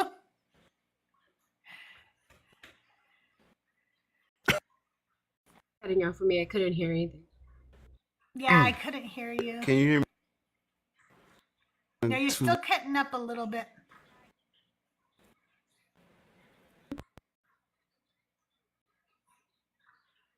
I might have brought a gin. Stop. A That little was a good one, delay, though. delay. All right, there we go. I'm starting to hear you now. Is it a delay? Yeah, but I can hear you now. A little bit, yeah. Oh, I was just gonna tell Subhan that even when I post, because I a lot of people ask me that, and I try to make sure I don't leave all evil religions out. So I do try to make content about Islam, but they don't play that shit. They man, it get flagged, it get taken down a lot, and actually my old TikTok was at 5,000, and I had got actually they took my account from me because of so many like not what is it called? I had so many Content of those. violations. Yes, Content because I was trying violations. to I was trying to like talk about Islam too, but not curse. I wasn't even cursing. I was just posting stuff. They was like, "No, we ain't having this." No, so actually what they do is there's like some of the bigger deities on here, I know them, and they are always trying to DOX me. And what they do is when they see any creator, they'll tell the atheist or like the anyone who talks about Islam, like Jibola, why don't you criticize other religions? And she used to, but like right now, the UK's biggest issue is like, the Muslims there want Sharia law and they're whatever. So, but that's the thing is like they will tell their followers go mass report anybody that's talking or criticizing about Islam, so See, It's actually worse than that. If I could share with you for a minute. oh yeah, I get D threats all the time. They threaten to We grape get me when D they find threats, me. and it's almost always from somebody who's Muslim. I Yeah, can't yep. say that Christians never give D threats. They do. Most of the time, Christians just their D threats are very weak. Like they're gonna meet Oh you in no. a Denny's parking lot or some shit. Okay, but that's not the kind we get from Muslims. So Yeah, actually, it's shot because it's very scary. yeah, like I actively know about 3 guys who are trying to find info and all that stuff. Um, and the thing is, I'm not doing anything crazy. I'm literally reading your sources and you're like, because they Yeah. are so humiliating, And yeah, but stand up to it. Don't fall back under it. People are starting to show their faces and on this Apple. Okay, so I'm kind of like, okay, so I told you my age, 38. All my life, I never heard of a single one of us leaving the Dean religion. All my life, and they would actually. Oh, you cut out again. And then, oh shoot, actually, Okay, I hold hear on. you again. I hear you again now. Okay. And so, yeah, they're actually supposed to do this religiously, like to, if anyone insults the prophet or criticizes Islam, whether it's the kuffar or within you, you're supposed to be like either harshly like punished or unalived, actually. I mean, that's why I try to be like, whenever I see an atheist live, I'm like, please talk about this too, you know? Please, God, talk about this. Yeah. It's because they just unalived a guy in Sweden named Selwan know. Momika. I don't know. Yeah. I know. Yep, exactly. It I was do horrible. It's very scary. on my YouTube. And they're I do about it. They will do it. They will do it. I know. on my I'm sorry, YouTube. what were I you do. saying, Bart? It's a little delay, I think. So it's like when I say Yeah. something, it's kind of like y'all getting it later. But I was gonna say, on my YouTube channel, I'm not like a theologian of any religion, but I do use my common sense to read these books. And I did start. I started on the Quran. I do the Quran and the Bible. I have a Everything Wrong in the Bible series where I just read the book and use common sense. And I do the same thing with the Quran too. It's like I do it just because I know that there are people who probably subscribe to my channel who don't have nobody that will say like F this stuff or like, man, look, this is some BS. And so I'm like, well, on behalf of all the Christians or all the ex-Christians and all the ex-Muslims who can't speak, who are not in position to say how they really feel or express themselves, I just try to do it for them in a way where like they can probably like put some headphones in and just laugh at me do it.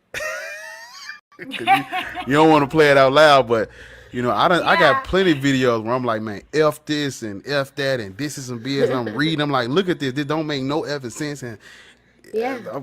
And then so I try to do it for both.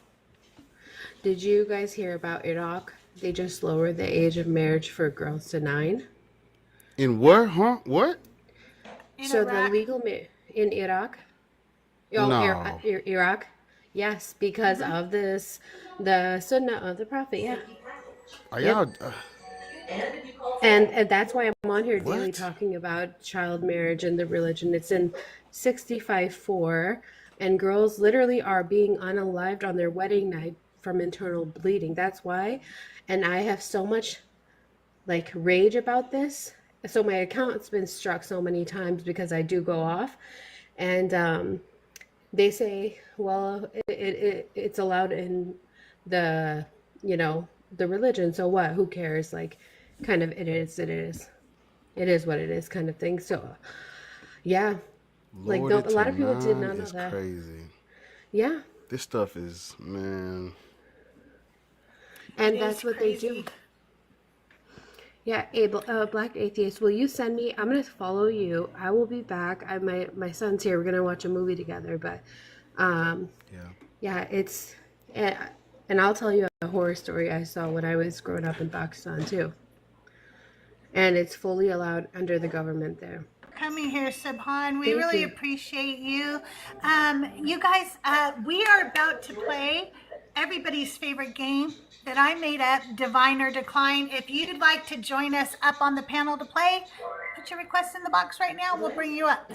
Subhan, have a great day, and I hope you enjoy your time with your son. Well, thank you so much. Thanks for having me and listening. Thank you so much for, talking about these issues, because there's a lot of girls all around the world, and boys, but mostly the girls, have no say. So if you would see this video I just reposted, they took a girl for committing fornication in front of her father, put her in chains, and you could hear her screaming while they stoned her. This still happens daily. I just want the world, my heart is broken. I just want the world to know. Man. Yeah, it's horrible. And they don't do that to the men. No. Yeah, so I'll see you guys again, and thanks for giving me time. Absolutely. Have a good day. Thank you so much. You guys, if you are in chat, I see KJ down there. Let's see who else is in chat. You guys, if you're a subscriber, put some of my stickers in chat, especially the Divine and Decline stickers that I made special for the game. Drop some of those in chat to show people what they could have if they subscribe. Also, if you haven't subscribed, I'd love to get at least one subscriber today. It's less than a cup of coffee a month. See, look at those cool stickers, okay? And you're already subscribed to so many entertainment channels or whatever they're called and platforms, and you don't watch any of them because you're here every day, 24 hours a day, 7 days a week, 365 days out of the year. So cancel some of your other subscriptions and come subscribe to small creators like myself and like Bar. Also, if you haven't subscribed to my YouTube, I need to get to 500 subscribers, so please go subscribe. And if you're over on YouTube, thank you so much for joining me. Make sure you like and subscribe to my channel. Oh, that's awesome. Thank you, KJ. All right, who's coming up? You can't leave Bar up him by himself. What are you guys acting chicken shit for? You bunch of somebody come up here, JD. There we go. JD's coming up. Oh, Philbro Baggins is in the house. Let's see if we have. All right, I'm at work, so bear with me. You know how it is. Yo. Okay. I didn't want to leave him up there by himself. Thank you. Thank Philbro, you. That was are you coming up to play? A one-on-one. Yeah. Divine or Decline would be tough. I know, right? We can't do that to him. All right. So everybody knows the rules of the game here, but here's your refresher. I'm going to read off a phrase, and then I'm going to go right down the list here, and I'm going to ask you, Divine or Decline, if it's from the Bible, and I'm using the New American Standard Bible without paraphrasing it. I use that because it's copyright free. I know it's not the best version of the Bible, but it's copyright free.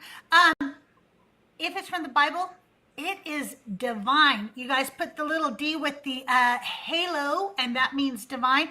If it is from the Book of Mormon, the Quran, or I made up the bullshit, it's decline, okay? And I have a poker face. You're not going to be able to tell by looking at me. You won't know. Nope. So is everybody ready for Divine or Decline? I need to come up with a theme song for Divine or Decline to play right before the game. Okay, here we go. The fear of the Lord is the beginning of knowledge. Fools despise wisdom and instruction. Philbro, Divine or Decline? Divine. JD? Well, I want to say divine, but I think you might be tricky coming out of the gate changing the words. So I'm going to say Decline. All right. Bar? Yeah, I think I want to go with JD on this one. I think I'm gonna say Decline. All right. It is divine. That's my Proverbs gosh. 1:7. I cannot figure you out, Crystal. I know. JD twisted my thoughts. I know. Man, I know. I'm sorry. It's the Yeah. version you're using. That's what gets me. Okay. Okay, here we go. I didn't know it And was the Proverbs, but I recognized it. Actually, like someday I'd like to upgrade the game, and if you can tell me where it's from, you get bonus points. But shall not boast in their wisdom, neither shall the strong glory in their strength, but all shall humble themselves before God. Divine. I'm sorry, it wasn't my Philbro? turn. Oh, that's okay, Philbro. I forgot to say his name. Do you need me to repeat it? Also, you can ask me to repeat this. No, I think it's divine. I'm gonna go with divine. Okay. JD? Well, I'm going to go divine as well. Okay, Bar? I want to say Divine. That is decline. That is Oh, my goodness. paraphrase from the Book of Well, Mormon, what the fuck? Alma 26. Oh man. All right, boy. Okay. Okay. You listen to me and Okay, yeah. You got it wrong. Yeah, I was so sure of that one. I was like, this is for sure gonna hit like mine. Well, me too. That was rough. It sounded so, bobbly. Yeah, Bobby. Okay. It Indeed, God loves those who rely. I'm sorry, I can't read words. Indeed, God loves those who rely upon him, and he guides them with mercy.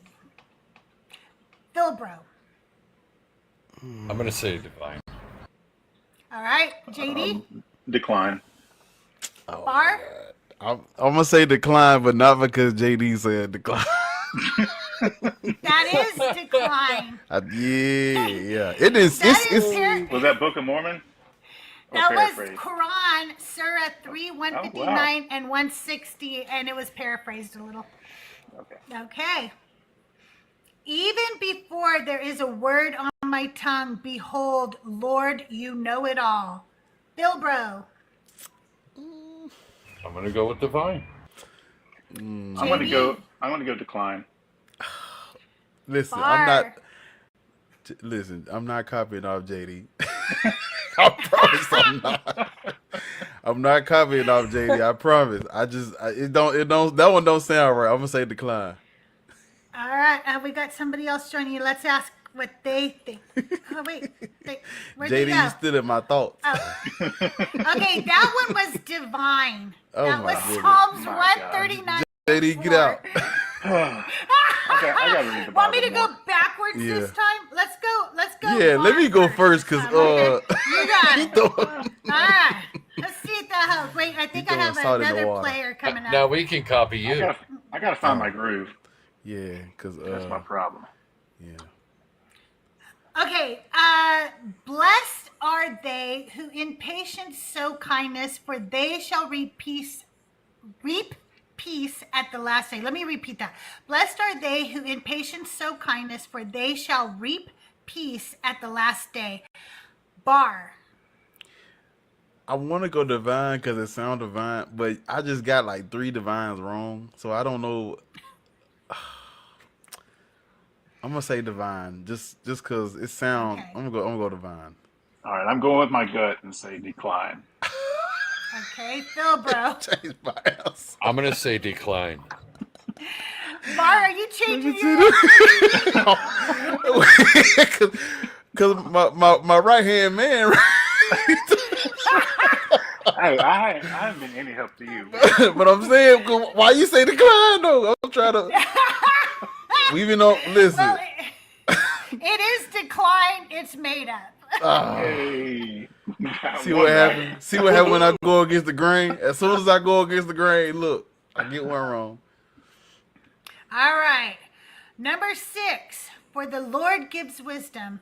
From his mouth come knowledge and understanding. Bar? That's divine. I know that's divine for sure. JD? Yeah, that's divine. Okay. Phil, bro? I'm going to go with divine. Divine. You guys got that one right. That's Proverbs 2:6. There we go. We know our Bibles a little bit. Ain't indoctrinated us for 20 years and we don't get nothing. We know a little something. Oh, it's just a game we play at the end of every one of my shows, Decon Q&A with CrystalJae. We just play it every time at the end of the show. It's just for fun. Okay, so that was for the Lord gives wisdom, right? Okay, they who walk in pride shall be made low, but those who serve shall be lifted in the courts of heaven. Bar? I know you think you slick. Crystal. Man, that sounds like some stuff she done put together. She's about the courts of it. What she said? She said that don't listen. I'm telling y'all, that don't sound right. That sounds like something she done threw. I'm gonna say decline. I'm saying decline as well. Decline on that. Okay, Phil, bro. Oh, he got a call, I think. Oh, I'm wait, sorry. you back? Yeah, somebody okay. just called me.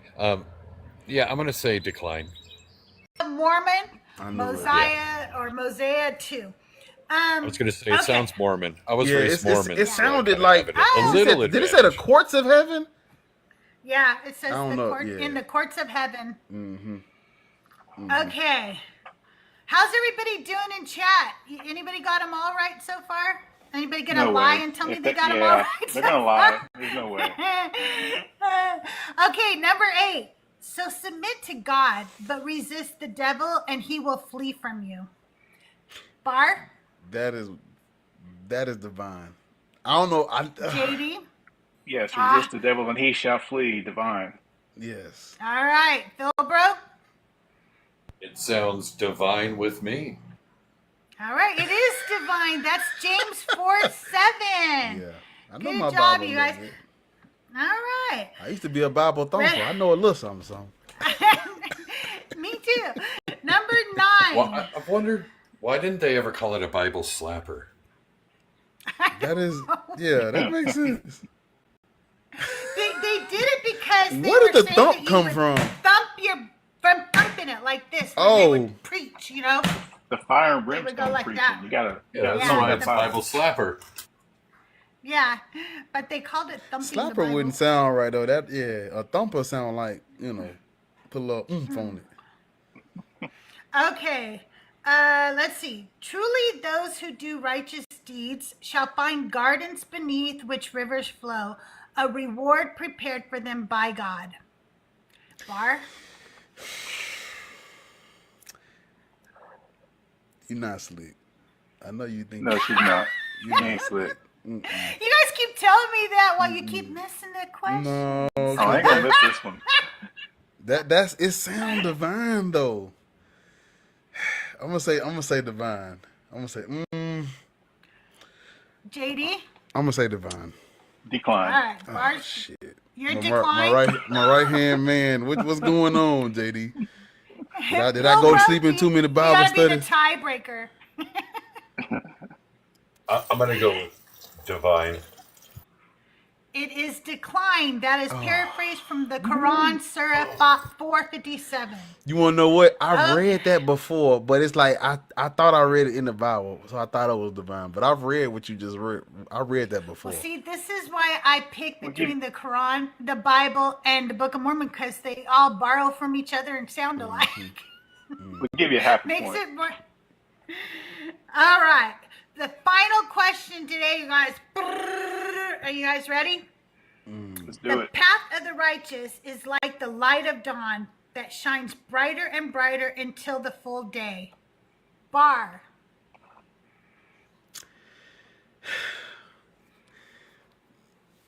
I'm trying to, JD. That sounds like some BS. That sound divine to me, don't it? All right, go divine then. I'm gonna go divine. I'm going See, decline. All right. Oh shit. JD's going to decline, and Phil Bro's the tiebreaker. I'm going to go decline. That is divine. That's Yes. Proverbs 4:18. Shunde kid. Yeah. Let's get it in it.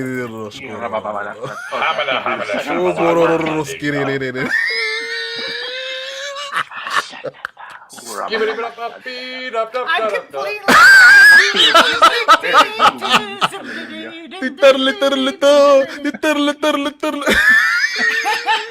Let's all scat. Al Jarreau would be proud of us. Bar, when are you live again? And remind everybody where they can find your music. And make sure you guys follow him right now, okay? To make sure you go and subscribe to my YouTube channel. That is where a lot of my TikToks are just clips of my YouTube videos. So the YouTube video is where you want to go. Go subscribe to my YouTube channel at BlackAtheistRants. Follow me on TikTok. I do go live on TikTok often, and it'd be like 8 and 9 hour streams, usually on like a Sunday or a Monday when I'm off. So be looking for me. Turn the notifications on. Sub to the channel. I am like 5 subscribers away from 4,000 on YouTube. So if you can help your boy out, help me out. I got you as soon as I get off of here. I am dropping an album when I hit 4,000. It's a surprise. Don't nobody know but y'all. I ain't even told You YouTube guys, yet. go subscribe right now. I want an album. So, I want an album. Tiny, I didn't know that was you. Thank you for coming up, Tiny. I appreciate you. If you guys aren't following Tiny Science, Swazilla, or Philbro Baggins, you should be. He's amazing, super freaking smart. I knew the voice, but I was like, wait, whose voice is that? I couldn't put the name to the voice. Yeah, he followed me the other day, and I was like, Phil, bro, I ain't following no Phil, bro back. Right. I got you, Tiny. All right, you guys. JD, even though this was about Bar, when are you going live next? Let's Okay, promote so you a minute while you're up here. yeah, I have decided that I'm going to do a little 30-minute live at lunch, Monday, Tuesday, Thursday, Friday, Saturday. Saturdays may be a little bit longer. Yeah. And then Wednesdays and Sundays will be my longer lives. Awesome. Well, I followed you, so I'm excited to see the live. I appreciate it. My right hand man in the Bible study. Yeah, we'll talk Bible. Sounds like we need to read it. Shunned it. I only spent 40 years reading it. Well, I got a lot of them wrong because I was listening to you. No. You deserve some blame. These thought crimes. My bad. Okay, you guys. I will be live in like 10 minutes with Joyful, but I'm gonna take a break, so I might be a few minutes late. Don't tell the boss, okay? I'll be there. But Bar, you better come up too. Okay. Also, just to let you know when my next lives are, April 30th, I have 2 p.m. Pacific time with Dugald.